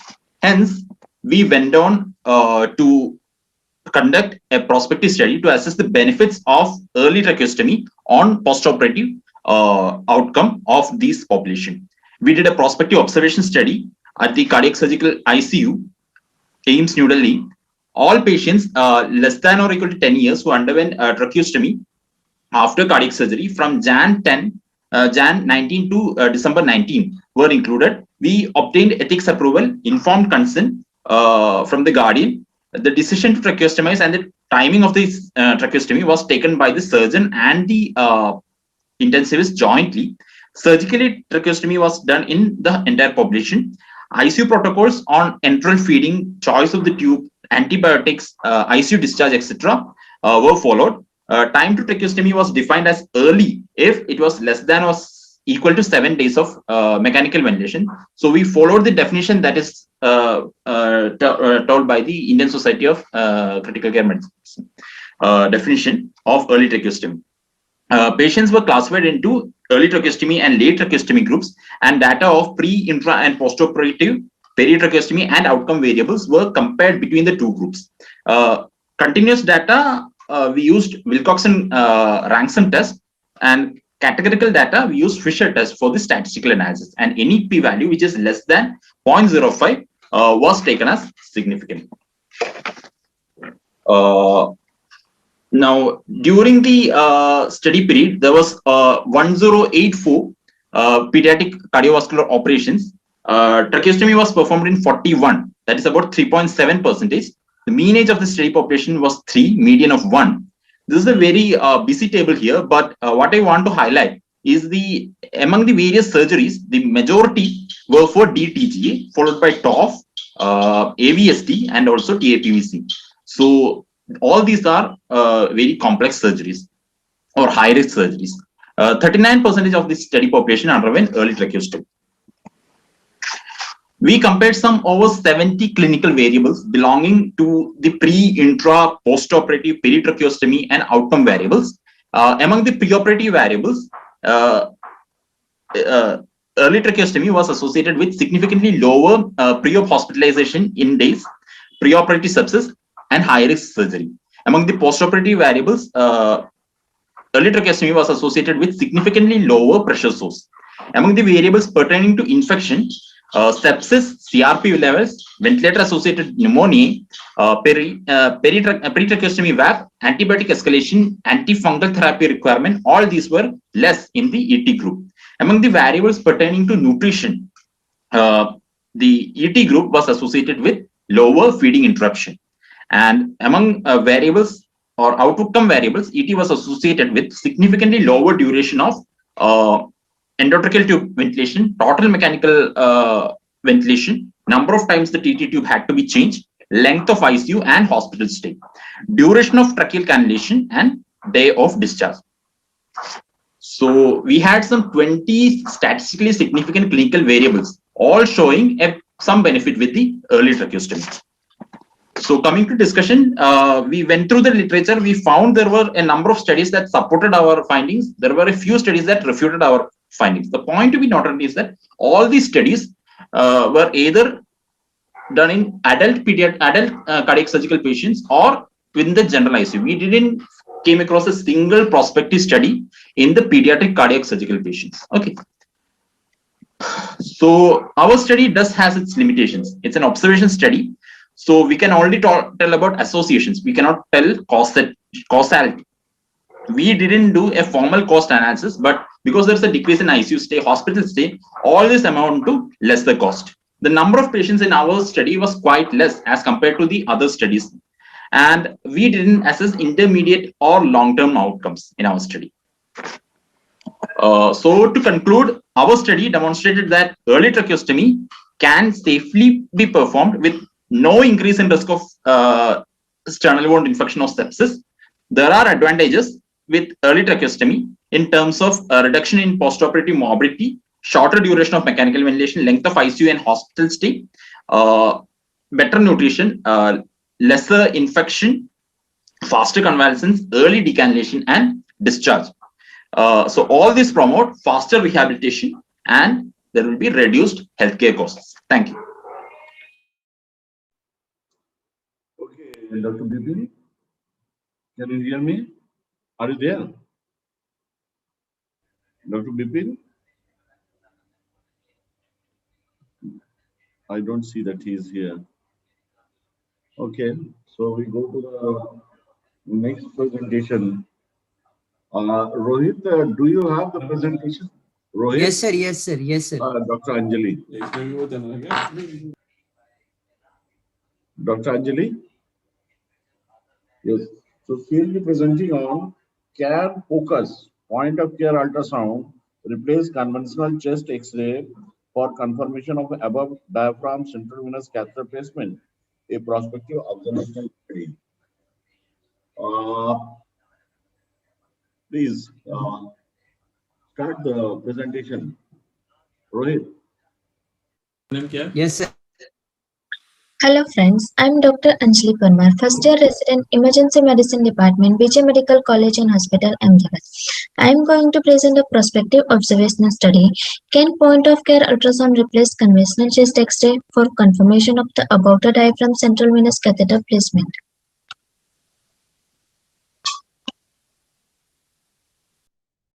Central venous catheterization is an important procedure in emergency department and it is very useful in patients who require vasoactive medications, hemodynamic monitoring or sometimes multiple drug infusions. Although CVC is done routinely, sometimes it is associated with complications like catheter tip misplacement, pneumothorax and arterial puncture despite being made safer through ultrasound guidance. Traditionally, chest radiography is performed after post-procedure for CVC confirmation and to rule out pneumothorax. Advantage of point of care ultrasound: decrease ionization exposure, decrease diagnostic time. Bedside echocardiography can accurately identify catheter tip position in right atrium by use of saline flush. The visualization of microbubble within right atrium after 2 seconds of saline flush from distal and catheter placement with 96% sensitivity and 93% specificity. We hypothesized that point of care ultrasound confirmation of CVC placement would be faster than that of CXR confirmation. The aim of the study is this study was to assess if point of care ultrasound could more rapidly confirm CVC tip position than standard portable CXR in ED. This study was to determine whether this approach would give less time in an emergency. Materials and method: a prospective observation study. Study period is November 2020 to January 21. Place of study: Emergency Medicine Department, Civil Hospital and BJ Medical College, Ahmedabad. After informed consent, point of care ultrasound was performed after CVC placement. The study was conducted in accordance with the principle of declaration of Helsinki. Inclusion criteria is age above the 18 year and placement of CVC above the diaphragm with post-procedure CXR. Exclusion criteria for participants were refusal for consent and below diaphragm CVC placement. All above the diaphragm central venous catheter were placed by using real-time sonographic guidance. After successful placement of CVC, focused cardiac sonography was done. All views were obtained using Sonoset ultrasound machine. The atrium was inspected for presence of the CVC in it. Bilateral thoracic were also scanned for ruling out presence of pneumothorax. Observation and result of the study is 100 patients were enrolled in the study and all were taken into consideration in final analysis. Mean age was 47 years with 54 male patients and 44 female patients. 88% of central line were inserted in the right IJV, 9% were inserted in the right subclavian, and only 3% were inserted in the left IJV. The ossification of the right side of the heart on saline flush was visualized in all patients. Lung sliding was confirmed in the bilateral lung fields. No adverse events were reported. No misplacement of central line was found. It is what done under USG guidance only. Discussion part is central venous catheter insertion is common procedure in emergency department. The main aim of this study was to determine whether this approach would save time in an emergency setting. Since most ED patients receiving central venous catheter are acutely ill, this approach can shorten the delay for the safe and rapid administration of life-saving medications, fluid, and blood products. Methods to check endogenous placement of CVC. In our study, we use non-agitated saline as described by Weeks et al. Rapid atrial swell sign is seen. By using point-of-care ultrasound with saline flush, it is possible to both confirm the venous placement of the catheter and ruling out pneumothorax. The conclusion of the study is point-of-care ultrasound can confirm CVC placement and also help in ruling out pneumothorax faster than conventional chest radiography. Limitation of the study is additional ultrasound training may be necessary for physicians who are not trained in using it. Thank you.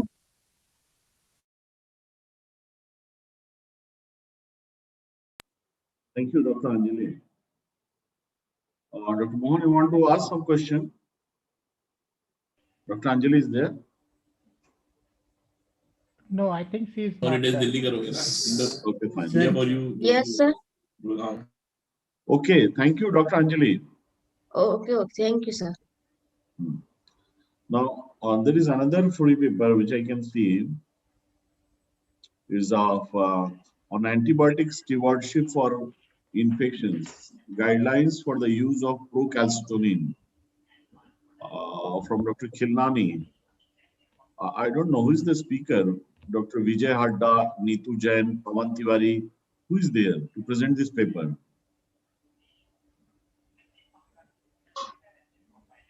May I know who is there to present this paper, antibiotic stewardship? Or Rohit, do we have this paper pre-recorded? Yes, sir. Yes, sir, pre-recorded. Okay, please put it. Then start, yes. Please put it.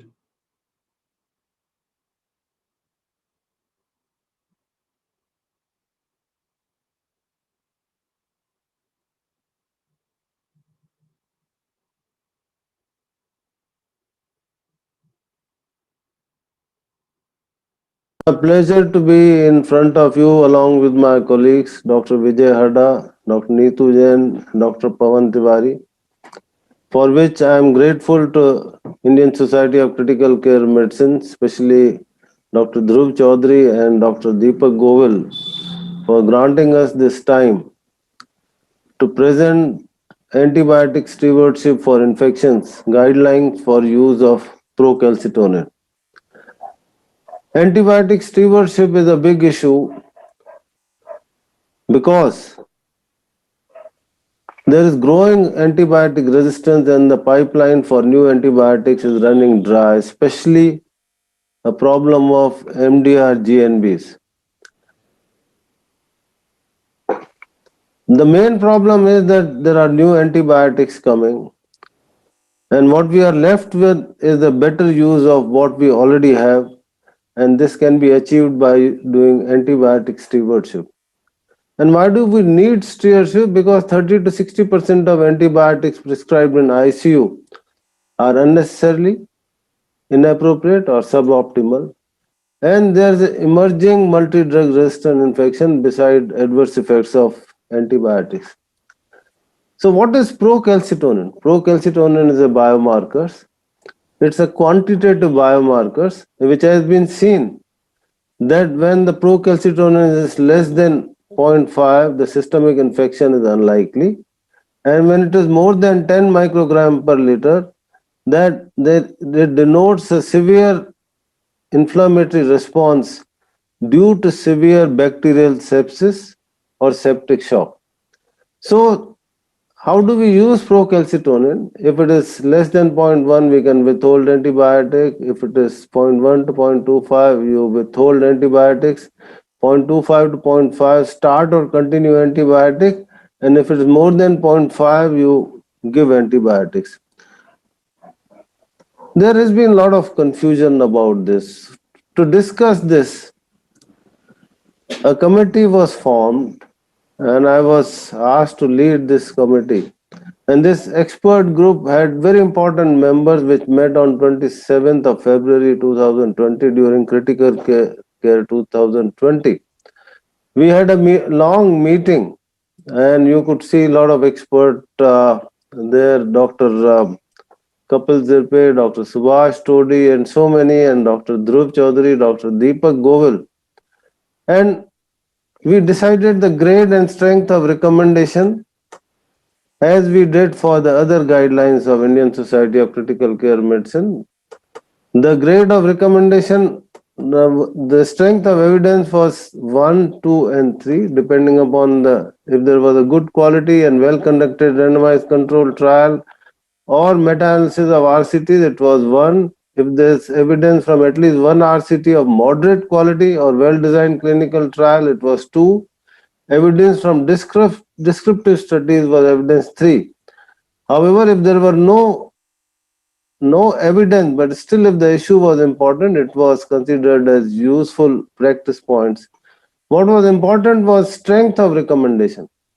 And this was threadbare discussed among the experts. If there was a strong recommendation where the benefits clearly outweighed the risk, it was A, and if there was a weak recommendation, it was termed B. So all the statements were designated 1A, 1B, 2A, 2B, depending upon the strength of evidence and level of evidence and the strength of recommendation.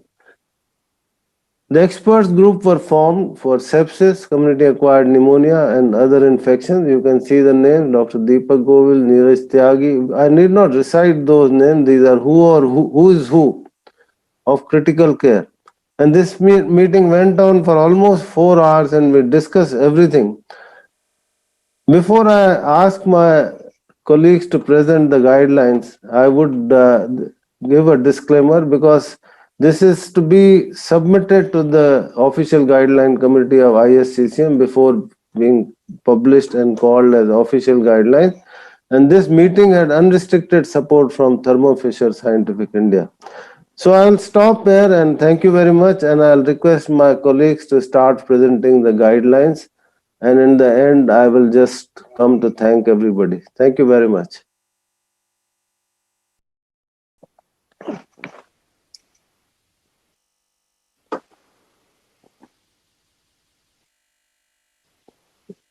Dr. Neetu, please start.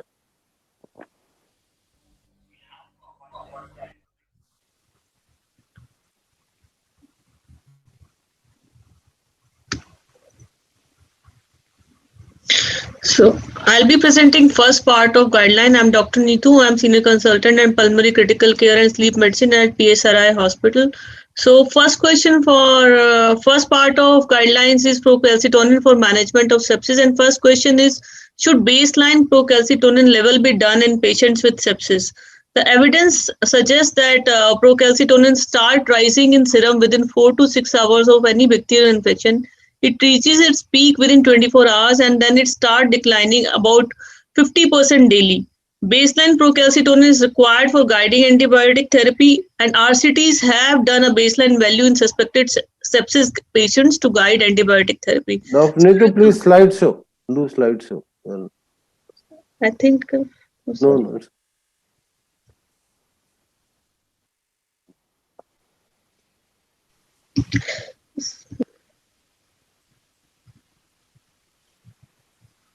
If you are unable to do, please carry on.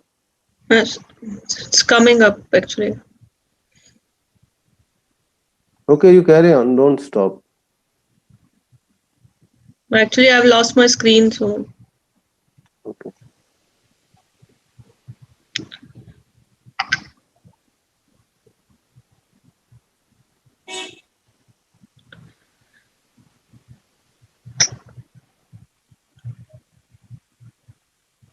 So our recommendation is baseline procalcitonin level should be done in all patients with sepsis with evidence level of 1A.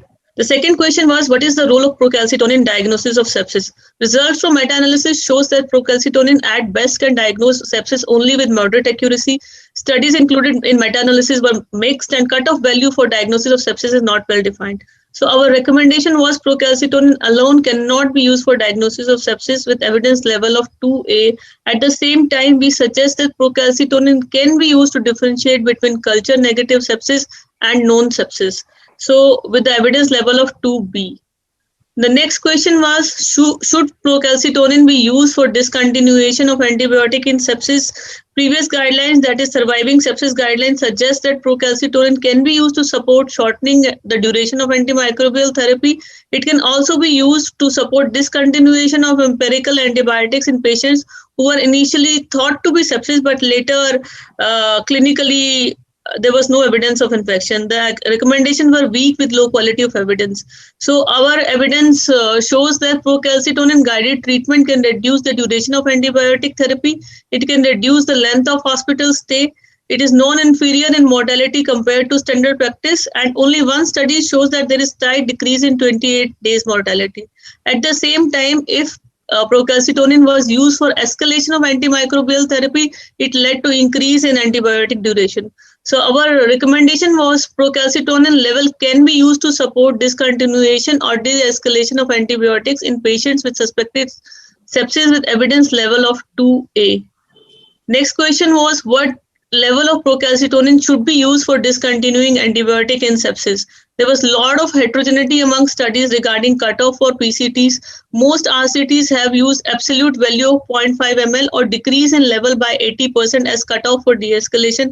At this value, duration of antibiotics was found to be lower than controls. So our recommendation was that antibiotic de-escalation should be encouraged at procalcitonin level of less than 5 picogram per liter or drop by more than 80% with evidence level of 1B. Next question is, how often should procalcitonin level be repeated after baseline value? So there was this was not addressed by most of the study. There was significant heterogeneity across the data, and only a recent systemic analysis by Rees suggests that frequency should be as per critical or non-critical patient. Otherwise, all RCTs have used varies frequency of procalcitonin testing. That is everyday procalcitonin testing, or after 48 hours, or after 3 days also. So our recommendation is daily procalcitonin should be done in critically ill patient with evidence level of 1B. In non-critical patient, alternate day or every third day measurement of procalcitonin is recommended with evidence level of 1B. What is the role of procalcitonin value in deciding the severity of infection? Elevated procalcitonin and non-clearance of procalcitonin was associated with increased mortality in sepsis patients across the studies. Procalcitonin is able to differentiate between gram-negative and gram-positive sepsis in prospective studies. So our recommendation was procalcitonin can be used to define severity of infection in patients with sepsis with evidence level of 2B. Thank you. Our next speaker for the day is Dr. Pawan, who will be presenting procalcitonin in community-acquired pneumonia.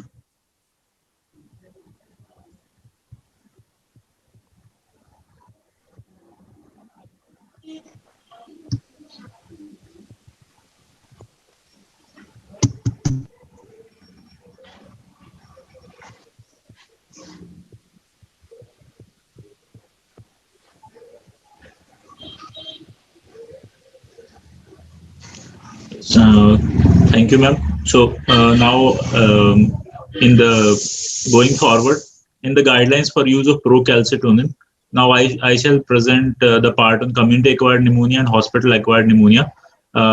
This group had experts, that is Dr. Dhruv Chaudhary, Dr. G.C. Khilani, Dr. Anita Sharma, and Dr. Simant Jha, who reviewed all the literature along with myself, and then subsequently we reviewed literature and gave evidence statements and recommendations.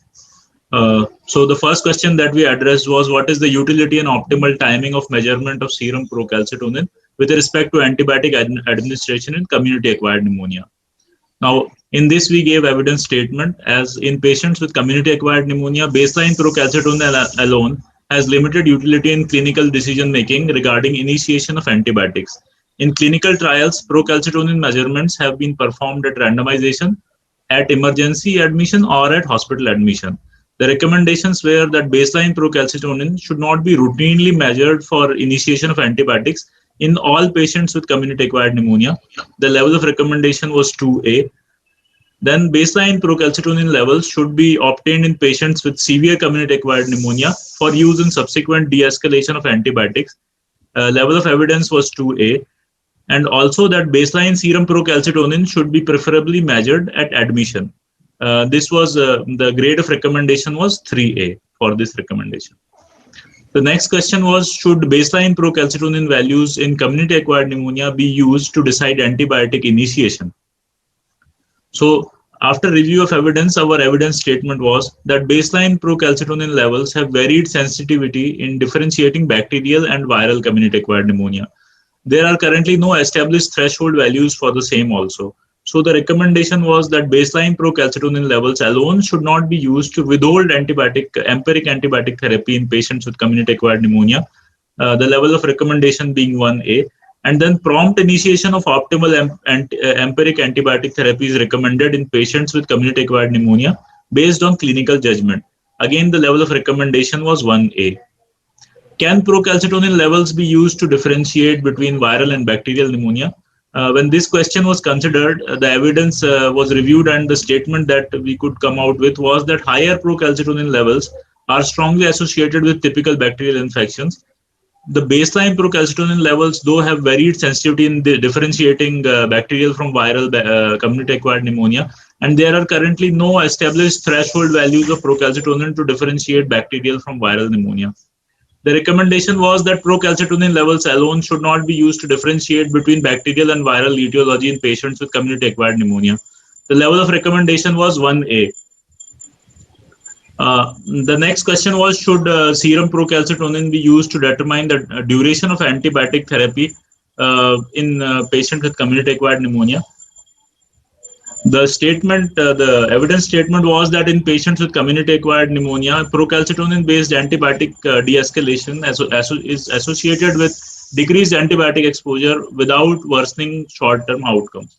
The recommendation that we came out with was that procalcitonin should be used along with clinical judgment to take decisions regarding de-escalation in patients with community-acquired pneumonia on antibiotics who require antibiotics beyond 5 to 7 days.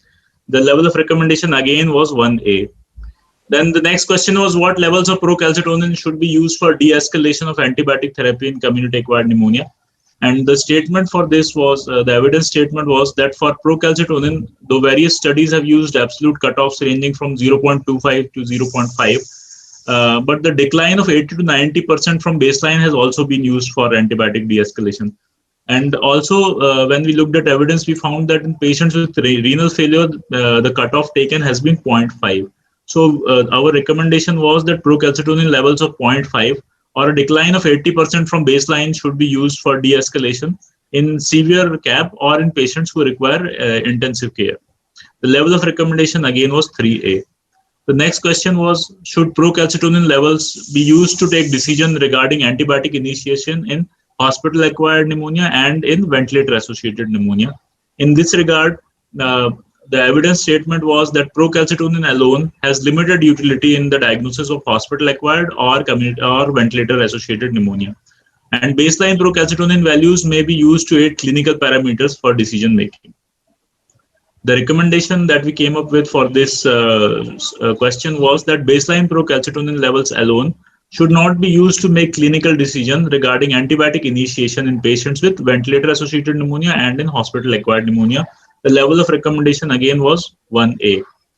The next question was, how often should procalcitonin level be repeated after the baseline value? For this, once we reviewed evidence, our evidence statement was that serial procalcitonin levels have been used in antibiotic de-escalation and antibiotic stewardship studies, and most studies have measured procalcitonin daily in this subgroup, that is critically ill patients, and every 48 to 72 hours in stable patients. And the study on ventilator-associated pneumonia also have done daily procalcitonin. So we recommended that serial serum procalcitonin level measurement, preferably every 48 hours, should be used in antibiotic de-escalation, and the grade of evidence was actually a useful practice point on the basis of the various studies that we reviewed. Should procalcitonin be used for de-escalation of antibiotics in patients with ventilator-associated pneumonia? For this, our evidence statement said that procalcitonin-based antibiotic de-escalation has been associated with decreased antibiotic exposure, better outcomes, without any significant increase in treatment failure. So we recommended that procalcitonin should be used, but as a part of antibiotic stewardship program for antibiotic de-escalation in ventilator-associated pneumonia. And for this, the grade of evidence was 1A. Then next question was, what cutoff value of procalcitonin should be used to consider de-escalation of antibiotic therapy in ventilator-associated pneumonia? And for this, again, just like community-acquired pneumonia, we reviewed literature, and the evidence statement came up as that various studies have used cutoffs of 0.5 for severe disease and a decline of 80 to 90% from baseline. Both have been used, and patients with renal failure, a cutoff 0.5 has been proposed. So we recommended that a procalcitonin levels of 0.5 or a decline of 80% from baseline should be used for de-escalation in ventilator-associated pneumonia and in hospital-acquired pneumonia. The level of evidence was 3A. And also, we proposed a useful practice point that decline of 80% or more from baseline should be may be used for de-escalation in case where the baseline values are not available. This concludes my part on community-acquired pneumonia, hospital-acquired pneumonia, and ventilator-associated pneumonia. Now I would like to invite Dr. Vijay Hada, who is an associate professor in Department of Pulmonary Critical Care and Sleep Medicine in AIIMS, New Delhi, to present the guidelines on Group 3, that was other infections and infections in immunocompromised hosts.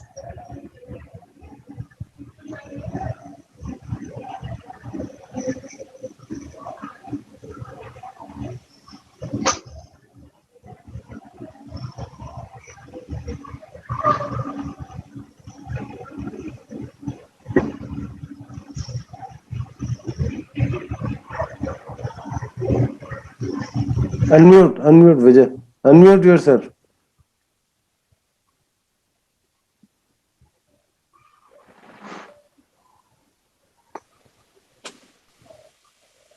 Unmute, Vijay.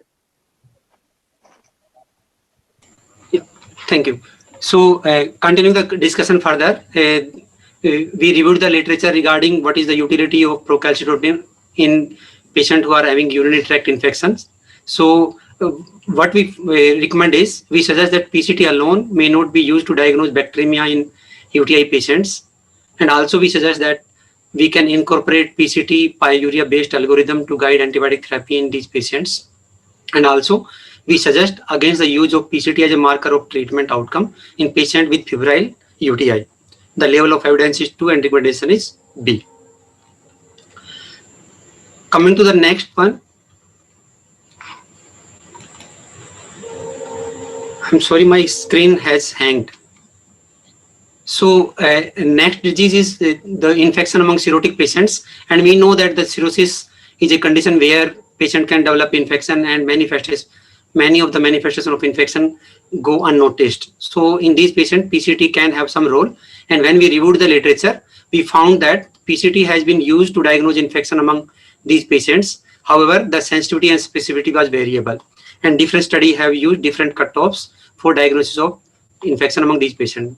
Therefore, we recommend that we suggest that PCT alone should not be used for diagnosis of infection, or SBP among patients with cirrhosis or end-stage liver diseases with level of evidence 2, strength of recommendation B. We also suggest that PCT may be considered for diagnosis of infection or SBP in combination of clinical and other laboratory parameters. Coming to acute pancreatitis, we know that acute pancreatitis can manifest similar to infection, and there are studies which have used PC2 procalcitonin for the prediction of severity of acute pancreatitis. However, there are many other scoring systems available which can be better indicator for diagnosis as well as severity of pancreatitis. These score include Apache, the Ranson, and Baljathar score on the CT scan.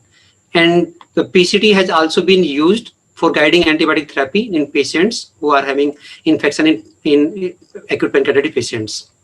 So our recommendation is, we recommend against the use of PCT for diagnosis of acute severe pancreatitis. The level of evidence is 2, strength of recommendation is 1. And we also suggest to use procalcitonin for guiding antibiotic therapy among patients with acute pancreatitis. Coming to spontaneous bacterial peritonitis, again we reviewed the literature and we found that PCT has been used to diagnose spontaneous bacterial peritonitis with variable sensitivity and specificity, and also authors have used different cutoffs. So therefore we recommend that PCT alone should not be used for diagnosis of SBP. Level of evidence is 2, strength of recommendation is 1. And we also suggest that PCT may be considered for the diagnosis of SBP in combination with clinical features. And for this, level of evidence is 1 and strength of recommendation is B. Coming to secondary bacterial peritonitis, again we reviewed the literature regarding utility of procalcitonin in this disease. So what we found was that PCT has been used for prediction of risk of septic shock and mortality among these patients. Also, the procalcitonin has been used to guide the antibiotic therapy among these patients, and this use has been found to reduce the antibiotic usage without any adverse effects. So we recommend that the use of procalcitonin in the risk stratification among patients with secondary peritonitis can be used, and the level of evidence is 2, strength of recommendation is A. We also recommend the use of procalcitonin for guiding antibiotic therapy among patients with severe secondary peritonitis. And again, there is a moderate level of evidence and strength of recommendation is strong. If we talk about immunocompromised patient, it's a huge group including HIV patients along with malignancy or patients who are requiring chemotherapy. And these patients have peculiar feature that many times they will have infection, and infection among these patients can have a adverse outcome. Also, the manifestation of infections are many times subclinical. And again, the level of PCT can be variable among these patients. And also when we treat these patients, usually these patients require long-term antibiotics. And there is some data which suggests that PCT can be falsely positive among patients who are having immunocompromised state. So based on this evidence, we recommend that serum procalcitonin alone should not be used for diagnosis of infection in immunocompromised patients. Level of evidence is 2, strength of recommendation is A. We also suggest that serum procalcitonin should not be used to guide antibiotic therapy in immunocompromised patients. Level of evidence is 2 and strength of recommendation is B. And there are certain conditions where procalcitonin values are very inconsistent, and procalcitonin should not be used in these diseases. And these are various diseases which are summarized here. So there may be disease where procalcitonin may be raised, but results are inconsistent. These include Legionella, Mycoplasma, or Chlamydia related infection. Similarly, non-bacterial infections may lead to positive procalcitonins, for example, scrub typhus, Plasmodium, Candida. Also, there are conditions where procalcitonin may be negative despite bacterial infections, for example, localized infections such as tonsillitis, sinusitis, and uncompleted skin and soft tissue infections. And also, there are conditions where there is infection but procalcitonin can be negative, for example, viral infections and then other infections. So I have come to end of this talk. Thank you very much. So, ladies and gentlemen, thank you, Dr. Vijay, Dr. Pawan, Dr. Neetu, for making an amazing presentation of, it is my pleasant duty to thank Indian Society of Critical Care Medicine members and experts who participated in this ambitious meeting, and will be submitting this document and also publishing it in a journal. And I am thankful to the scientific committee of the Critical 2021, especially Dr. Deepak Govil, for giving us this opportunity. Thank you very much. Thank you all.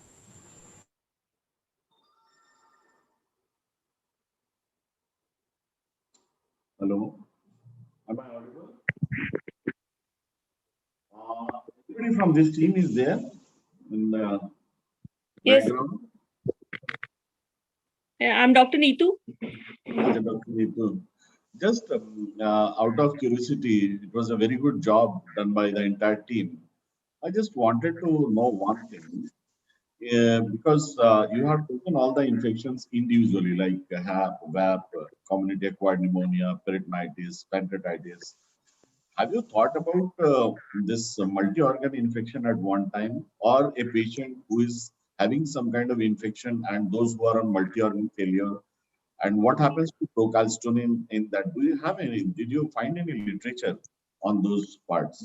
Not particularly on multi-organ dysfunction, but any infection with multi-organ dysfunction can be clubbed with sepsis. So the first part of presentation was actually a role of procalcitonin in sepsis. No, what I mean, when there are three organs, suppose a patient has come with hospital-acquired pneumonia. He is, along with hospital-acquired pneumonia, he has got a liver dysfunction associated with kidney dysfunction. And when you do an urinary tract, you find that there is a urinary tract infection also along with a HAP. And patient is on ventilator, rather VAP. So how procalcitonin will help in these kind of patients? There was no literature on such kind of patients. Fine. So I guess there is another question, role of procalcitonin in multi-organ dysfunction in patient with the AKI. So I can only say that de-escalation on the basis of procalcitonin in patient who have AKI should be done as cutoff value of 80% or less than 0.5. Yeah, I'm sorry, we are running little late, so I request everybody to please. Thank you very much. Thank you. Move on. I hand over the mic to the organizer. Thank you. Okay, thank you.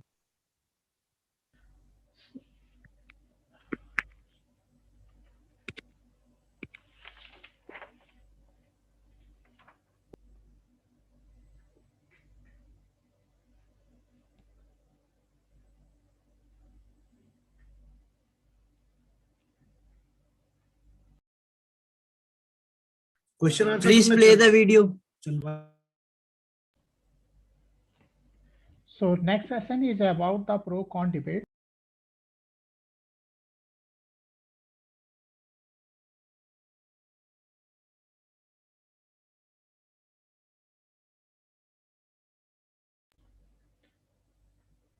I might request Dr. Pradeep Bhattacharya to continue chairing this session also.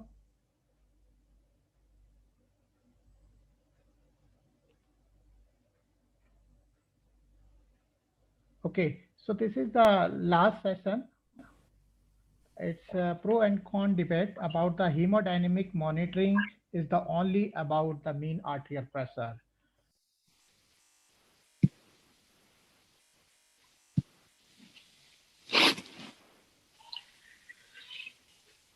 Hello, friends.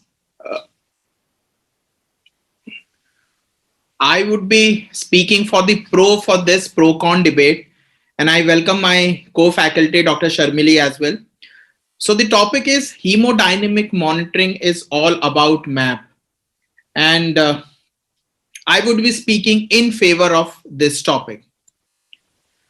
See, basically, I don't need to explain myself because I know I am right. This is just a illustration of what I am going to speak. And we all know that we have been doing this day in and day out. So what is the goal of hemodynamic monitoring? So the goal is to maintain adequate tissue perfusion. This is what we can call as the basic answer to this question. Now, since organ blood flow cannot be directly measured in clinical practice, the arterial blood pressure is used. Yes, for study purposes, for experimental purposes, people have been measuring the renal artery blood flow. They have been looking at the hepatic flows, right? Certain skin circulations have also been taken into account. But when you have to extrapolate them in clinical practice, that is not feasible, right? So what you look at is the blood pressure which is there on the monitor. Now, an mean arterial pressure of 70 may be considered as a reasonable target, and it has been associated and labeled as a sign of adequate organ perfusion. So to define MAP, it is the average arterial pressure throughout one cardiac cycle, which includes the systole and the diastole. MAP is influenced by cardiac output and systemic vascular resistance, and each of which is also under the influence of several variables. I am not going into detail of how the cardiac output and SVR is affected by various things, because that is out of purview of the talk. So the blood pressure value that should be targeted during the management of septic shock, or let us say any shock, is an important clinical issue. The mean arterial pressure is one of the first variables that is monitored in these patients, and manipulation with the vasopressor agents is relatively easy. So we increase or decrease our vasopressor agents purely on the basis of MAP, which is displayed on the monitor. Yes, there are other targets which we are looking at. What is the lactate level? What is the SCVO2? But these are the secondary representation. If you are not able to maintain your MAP, obviously these parameters will get deranged. So they are basically an aftermath of what you are not able to achieve. Now, if you have to define prolonged hypotension, in simple words, it is MAP of less than 60 to 65 mmHg, and it has been shown in various studies that it is associated with poor outcome. Now, if you look at the Surviving Sepsis campaign, and so there have been updates recently, and 2018 update, it very clearly had a very strong recommendation that apply vasopressors if the patient is hypotensive after fluid resuscitation, and the target is achieve a MAP of more than 65 mm of Hg. The other targets where we were looking at lactates and urine output, they were secondary, but MAP target was very, very clear, and it's a strong recommendation. So they said that vasopressor therapy initially should target a MAP of 65 mmHg, but the actual value can be individualized depending on the patient. So older patients with atherosclerosis or hypertensive patients can have a little higher MAP because they would require a higher pressure head for the organ perfusion. But still, MAP is the most important criteria that we look at, or we represent organ perfusion. Hypotension generates organ failure due to hypoperfusion, and with the MAP reflecting the driving pressure at the organ level. And so, as I said, the goal of any resuscitation, which may be fluid resuscitation or later on vasopressor, is to restore adequate organ perfusion. Now, if you look at this study, there are two studies. One was published in Intensive Care Medicine in 2009, where it looked at arterial blood pressure during early sepsis and what is its correlation with the outcome. And the other was effect of perfusion pressure on tissue pressure in the perfusion in the septic shock. And they found that in both these studies, the target was that one subset had a MAP of 65 and the other subset was artificially escalated to 85 mm of Hg. The MAP was maintained at 85 mm of Hg, and they realized that by increasing the MAP, there was no increase in the oxygen consumption. The oxygen metabolism was not affected. Similarly, it did not give rise to an increase in the lactate levels. But what they realized was, if the MAP was on the lower side, so here they targeted as 70, but there are studies where they're looking at 65 and below, the development of AKI was present. So it is a direct correlation that you reduce the MAP, the organ perfusion is going to go down. And the renal resistive index reduced and the urine output increased if your MAP was in the optimum range, which was 65 to 75 mm of Hg. In this editorial, where they looked at microcirculation and its correlation with the mean arterial pressure. So there is a fundamental issue with potential implications in the selection of the most appropriate resuscitation target. What should be the ideal target whenever you are resuscitating your patients? And many techniques have been put to test. So sublingual microcirculation is probably the most common I would say technique which have been tried in various studies. Professor Daniel De Baker has done n number of studies on this. then the knee mottling score, and the capillary refill time. They have all been tried to look at microcirculation and the mean arterial pressure, and they concluded in this editorial based on a study that an increase in the skin oxygen saturation was observed after norepinephrine induced MAP was present in septic shock patients. And so they concluded that there is an evidence on the existence of some hemodynamic association between the macrodynamics and microcirculation. So macrodynamics represents the MAP and the lactates and the urine output, and microcirculation are these couple of tests which I just enumerated during the early resuscitative phase of the septic patients. Now, if you look at this review where they looked at optimizing the mean arterial pressure in septic shock, and Professor JLV was there, so they found that whenever we are talking about an healthy individual, this solid line, if I'm talking about this line, the healthy individual do have a compensatory mechanism. So they will have an increase in the organ blood flow up till a particular level, and then beyond this, even if the blood pressure is increased, the organ blood flow is not going to increase. But if you increase the blood pressure beyond the normal range, you will have reperfusion injury kind of stuff. The similar phenomena is also followed in patients with chronic hypertension, although here the MAP values are little higher as compared to normal or healthy individuals. But what happens in shock scenarios and inflammatory state, it's a linear relationship. The blood pressure keeps on falling, the organ blood flow keeps on falling. And this is very important, that in such a vasodilated state, the importance of maintaining a continuous MAP is really important for the organ blood flow. So the optimal blood pressure target likely ranges from 65 to 85 and probably lies between 65 to 75 in most patients. And high MAP targets are associated with adverse effects, which includes atrial fibrillation, and probably this is because of the high dose of vasopressors. In patients with chronic hypertension, a level closer to 85 mmHg may be associated with less renal impairment. So MAP has to be titrated based on the patient needs, but still what you're looking at is MAP. When you look at microcirculation and sepsis, it has been suggested that microcirculation could be a critical endpoint for resuscitation of septic shock patients. And several observation studies have shown that the microcirculation is markedly altered in patients with septic shock, and that patients with persisting microcirculatory impairments have poorer outcomes than other patients. When you look at the effect of changes in arterial pressure on organ perfusion during septic shock, they found that in the treatment of patients in septic shock, increasing the MAP above 65 with higher dosages of noradrenaline, it helps in increasing the cardiac output, it improves the microcirculatory function, and obviously when the organ perfusion is improving, the lactate levels are going to come down. So measuring lactate is really important, but yes, there are studies which says the lactate clearance has value and so on and so forth. But if you're not able to maintain your MAP by all your hemodynamic gadgets, the other things are going to suffer. So to conclude, whatever hemodynamic device we are using, whatever hemodynamic parameter we are monitoring, the goal is to achieve an ideal MAP, whether we are doing fluid resuscitation or even after fluid resuscitation, you are adding vasopressors.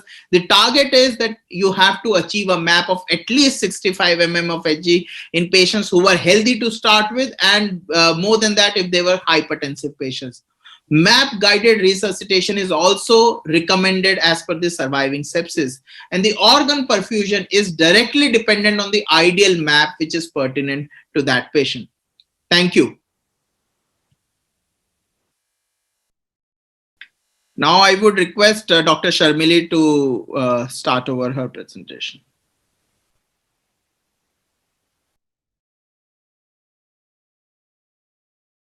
Thank you, Dr. Sachin, for setting the perfect platform for me to speak on the topic.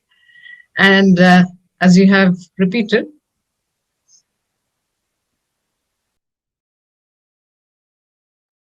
so I'm the con-speaker on the topic, and I do not agree with your first slide when you say that you believe you're right. And we'll see in the next few minutes how I disagree with you. So as you have set the platform already for me that hemodynamic monitoring is one of the essential components of critical care services. And just to recapitulate, what are the conditions where we aim to monitor these hemodynamic parameters? This is generally applies to most of the critically ill patients who are admitted in an intensive care unit, more so for patients who are having sepsis, septic shock, and multi-organ dysfunctions. Now, just to remind ourselves about the definition of shock, it is the inadequate delivery of oxygen and metabolites at capillary and cellular levels. And there are 4 types of shock.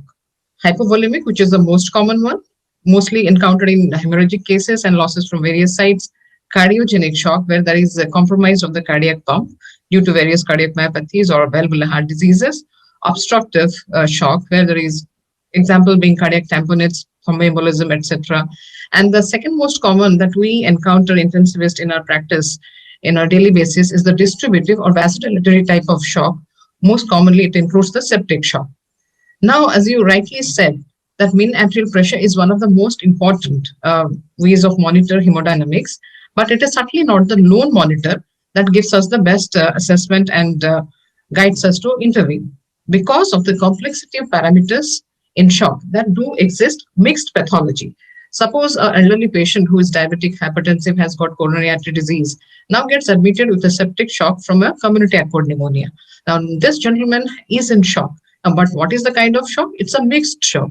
He has obviously a predominant component, probably from the community acquired pneumonia, but also the shock gets compounded due to his pre-existing comorbid conditions like cardiac dysfunction. So most of the shocks actually in our clinical practice, you would agree that are of mixed pathologies. So we have to delineate between the kinds of shock, and that we have to find the component where we need to intervene to get the best outcomes. So the aim of hemodynamic monitoring essentially remains to monitor the adequacy of end-organ perfusion at capillary and cellular level. So does the map ensure adequacy of end-organ perfusion? Unfortunately not. Though you did mention that surviving sepsis campaign guidelines do recommend targeting a map of 65 for all patients initially presenting with septic shock. But this is unfortunately not the case in all cases. One size doesn't fit all, because of the fundamental physiological principle that there is uncoupling of supply and uptake of oxygen and other metabolites at cellular level due to cytokines and the infamous reactive oxygen species that we have been talking all the time. And in this context, the role of lactate arises. And it has been very much endorsed in the new definition of sepsis, that is sepsis 3, and it's published in JAMA 2016. This is obviously coupled with a clinical assessment, which comprises of assessment of the urine output and other end organ functions like brain and gut function. So now the biggest riddle arises is, what is the adequate map? You spent a couple of slides on explaining this, trying hard to explain on this, but unfortunately still today this remains an enigma for most of the cases and paramedic forces on critical care team which look after critically ill patients. Classically, I do agree, like we are clustered with, we stick to the number of 65, but in our practice we find a lot of variation of patients. And many times we confront the question, what is the adequate map? If it is 70 or 75 millimeter mercury, or sometimes if it is 80. Because there are different complex phenomena which are working inside the body. One is most commonly the autonomic resetting. It is most commonly seen in clinical practice I'm talking about for patients who are chronic diabetics, who have poor diabetes control after surgeries like endarterectomy, and those who have got disseminated tuberculosis and many others. And again, the MAP's target, as you said, is quite different. You showed one of the slides between the normotensive and hypertensives. Normotensive, suppose I'm a patient presenting to the emergency department and then critical care unit, you think of 65 target as probably the unit protocol and universal practice. But then what about hypertensives? A patient who has been chronic hypertensive, essentially hypertensive with a systolic of 140 to 170, that 65 number doesn't apply to them. So you have to customize to that patient, right? And this confusion and this has to be guided by an experienced critical care team. And then not to forget the cardiac group of patients, those who have cardiac compromise with a low ejection fractions. Most of the times we see that these patients are managing very well their organs with a systolic blood pressure between 80 to 90 millimeters of mercury. Because if the ejection fraction is something between 25 to 35%, the end organ perfusion goes on very well with a systolic of 80 to 90. So there this concept of 65 doesn't apply. Similar also applies to the stable chronic liver disease patients who present to ICU for different other medical reasons. They are in a state of chronic vasodilatory state, and if you see them, they are also perfusing well with a lower systemic blood pressure or systolic blood pressure. Similarly, for small body sized adults, if you have seen, they are managed well with low systolic blood pressure. So the map of 65 do not apply to these cases. Yes, it could be a guide, but this is nothing, not all. And last but not the least is about patients with end-stage renal disease, because who are dependent already on the maintenance hemodialysis. So the kidneys are not being perfused enough to produce urine. They're already dependent on dialysis. So how much MAP is adequate for them? That is also a question many times. Let's look at the very basic and technical issues with MAP monitoring only. The best way to monitor blood pressure is obviously either non-invasive through a cuff. And you would agree with me that many times there are issues with the way the size of the cuff, the way the cuff is tied to the limb. And if there is trauma and surgeries on the upper half of the body, it is mostly tied to the leg. Then there is false recording of non-invasive blood pressure. And if you have a non-invasive arterial line, again, it has to be calibrated all right, and it has to be looked for, because the phenomenon of damping and overshooting phenomenon. So this way to monitor only this map has its own limitations. Then how to achieve the target map? That is another bombarding question, because the two ways we can build up the blood pressure is either by giving fluids or by vasopressors, right? Most commonly. So if you're giving just excess fluids, chasing a blood pressure map of say 65, then most of the times you just end up creating a state of fluid overload after 48 to 72 hours, which lead to further complications like prolonged ventilator weaning. We have end organ edema, acute kidney injuries. So you land up in a phase of de-resuscitations. If you're using too much vasopressors early and higher dose, what happens is very obvious. Due to excess vasoconstriction, there is peripheral and visceral ischemia, and due to increase in the afterload, there is actually a fall in the cardiac output, leading to further fall in the blood pressure. So we exactly need some guide to understand what we need, which component of resuscitation tool we need, either it is fluid or the vasopressor or the pump to augment the pump. So this is basically this reason for which we have many other hemodynamic parameters which have come to play in the last 3 decades. Apart from mean arterial pressure, blood lactate, Dr. Sachin has mentioned about it. There are numerous literature which describes the role of lactate as a marker or tool to assess the end organ perfusion and end organ performance after resuscitative phase. Pulse oximeter is a very simple non-invasive way which tells you stat about the oxygen status. Clinical, of course, urine output. Central venous pressure, though it is not very favorite these days in discussions about hemodynamic parameters, but still it remains the most common hemodynamic parameter next to MAP, I would say. And it is concluded that a single value is not reflective, rather a trend is more useful to guide us about further therapy. In the last 2 decades, we have been actually astounded by the use of ultrasound in critical care unit, and its most common use has been at the bedside to assess the cardiac status, when we look at the inferior vena cava collapsibility and cardiac contractility, which guides us about the kind of fluid intervention we need to do either with fluid or with inotropes. And also, the latest addition has been the advanced cardiac output monitors. These are the dynamic parameters which gives us very accurate information about the stroke volume variations, pulse pressure variation, and cardiac contractility. If you have a provision of pulmonary artery catheters, of course you can get mixed venous oxygen saturation, but which is not so common these days. But central venous oxygen saturation, if you have a CVP line in place, is of course is also somewhat at least helpful. So this is a picture of this advanced cardiac output monitor, where you see in one screen you can get cardiac information about the cardiac status with cardiac index, stroke volume, and systemic vasopressor, systemic vascular resistance. So if your cardiac output or index is low, you know you need a inotrope. If your SBV is high, you need some intervention with the fluid, and thereafter you can see the difference in the response. Similar applies to the systemic vascular resistance. It can guide us about use of the vasopressors. So when there are multiple targets in a patient who is critically ill, who is in shock, in this era of science of precision, so we have to address the defective and the deficient cause. Hence, multimodal monitoring is required. If it is the volume, or if it is the cardiac pump, or it is the vascular resistance, that this piece of information is much more accurately delineated by a multimodal monitoring, which includes beyond MAP, mean arterial pressure. So we have to evaluate the cause and the impact of intervention simultaneously, which is best held by other monitors rather than just the MAP only. So to summarize, in the context of complex pathophysiology of sepsis, septic shock, and critical illness, monitoring MAP as the only hemodynamic parameter is far from complete and adequate. I agree with Dr. Sachin, only and only in cases of remote and resource-limited centers, MAP can be the only monitor for hemodynamics. It continues to remain a basic minimum requirement for hemodynamic monitoring, but nevertheless, under the best available circumstances, blood lactate level and along with ultrasound guide plus minus advanced cardiac output monitors in various combinations as feasible under whatever healthcare setup one is working at. These are the most ideal way to monitor hemodynamics and intervene. Thank you very much.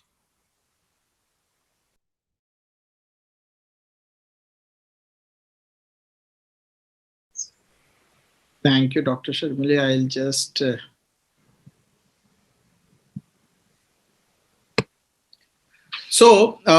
as she rightly said, yes, MAP is probably the first hemodynamic monitor that one should look for. Yes, I agree to this fact. And what I also that there are many advanced cardiac monitors which are available. But we have to understand that for all these monitors, you require a special skill set, right, to interpret the data. It is not about just inserting an arterial catheter. There has to be a skill set to interpret the data. Second, when we talk about these advanced cardiac monitors, or yes, they do give us dynamic hemodynamic parameters. I will not deny this fact. Yes, they give us very valuable information, but still, what we are looking at among these also, even if you're not able to maintain certain parameters, you try to increase your vasopressors or you give fluids depending on is the patient fluid tolerant or not.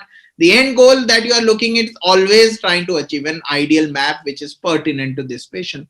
So my previous slide, if you look at this was a consensus on circulatory shock and hemodynamic monitoring, and this was a task force of the European Society of Intensive Care Medicine. And what they looked at, they recommended that you should target the blood pressure in circulatory shock. This was very important, and they said we recommend individualizing the target blood pressure during shock resuscitation. So as she said, patients with liver disease who are vasodilated, we don't know the ideal MAP for renal disease. What about patients with very poor ejection fraction? So that is what is called as targeting the blood pressure, and which is individualizing.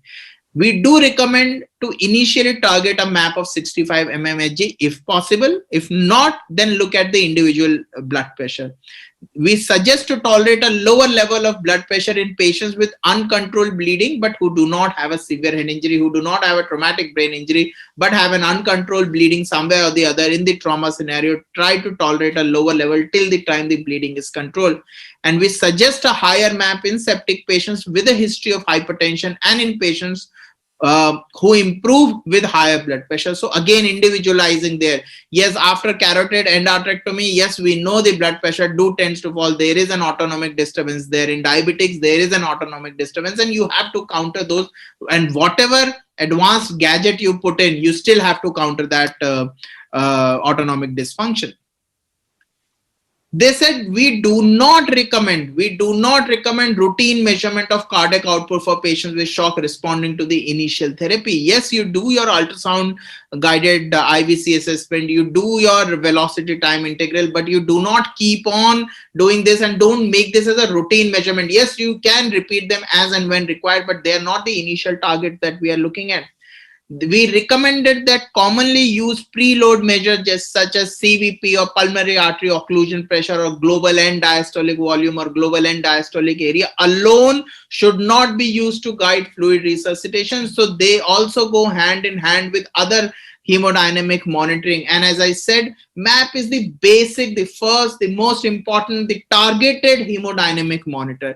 And we recommend not to target any ventricular filling pressure or volume. They again said not to use pulmonary artery catheters for use in septic shock. Yes, you can use it for a specific cardiac subset, but when you talk about septic shock, there are no recommendations of using pulmonary artery catheters to guide the hemodynamic monitoring. Thank you. Dr. Sachin well explained. I don't have any slides to show to counter you. I think it's just based on very fundamental physiologic principles. I like the recommendations of European Council that we need not do all this advanced cardiac output monitoring on any patient presenting to the ED or critical care unit with a shock. But I object only to the one component of that statement that hemodynamic monitoring is not only about MAP. It is not only. I object to that particular word only. It is definitely one of the most important hemodynamic monitors, no doubt on that. But it is not the only, because even if you're not using the higher advanced cardiac output monitors, but still you have lactate. You have an ultrasound, which is become a hand tool, and almost you're talking about it is replacing stethoscope by the bedside. So it cannot very difficult to resist one to not to look at the IVC or the cardiac contractility when you are dealing with a patient of shock. So a map is definitely good, but we need to know the right map. And I think for that also, as you said, for this advanced cardiac output monitor, to know the right map, to give the right target to your team also, you need an expert, your trained team, and it has to be individualized, because one size will not fit all. And for all those category of patients, we have to have a customized map target, but it is not the only target. We have to look at other things. Suppose if you are giving a target of 70 or 65 to your nursing staff, and you ask for titrating noradrenaline, patient might be pouring very good amount of urine output, lactate may be normal until 6 to 8 hours after you come back, and it will be the NORAD will be stuck at the same level because she'll be saying, I'm chasing the map. So that is something I believe should not come to practice, because along with giving them a protocolized or number-based approach, we also have to have some clinical based approach and some of the easy parameters which are available by the bedside, like either a blood gas or a urine output, or if you have an ultrasound probe, something to combine and achieve the goal. But I completely agree, MAP is one of the basic minimum hemodynamic monitors that is globally accepted, but I object to the word only. It is not the only parameter, only monitor for hemodynamics. Not the only, I would say it is the first, the foremost, and yes, the others do revolve around it. I will not deny that fact. Yes, but one should not just ignore MAP, and obviously there is no fixed number. As you said, one size doesn't fit all, but you have to individualize MAP as per the patient and try to achieve with whatever goals, whatever therapies or gadgets or whatever you have, you can do that. I will close my case here. Yeah. I think we all are in a tie-up. We all agree that it's a basic minimum and the first and foremost hemodynamic monitor, but it is not the only hemodynamic monitor. Thank you very much. And thanks very much to the organizers of Critica 2021 for this wonderful opportunity and a discussion on this very pertinent topic. Thank you again. And Dr. Sachin.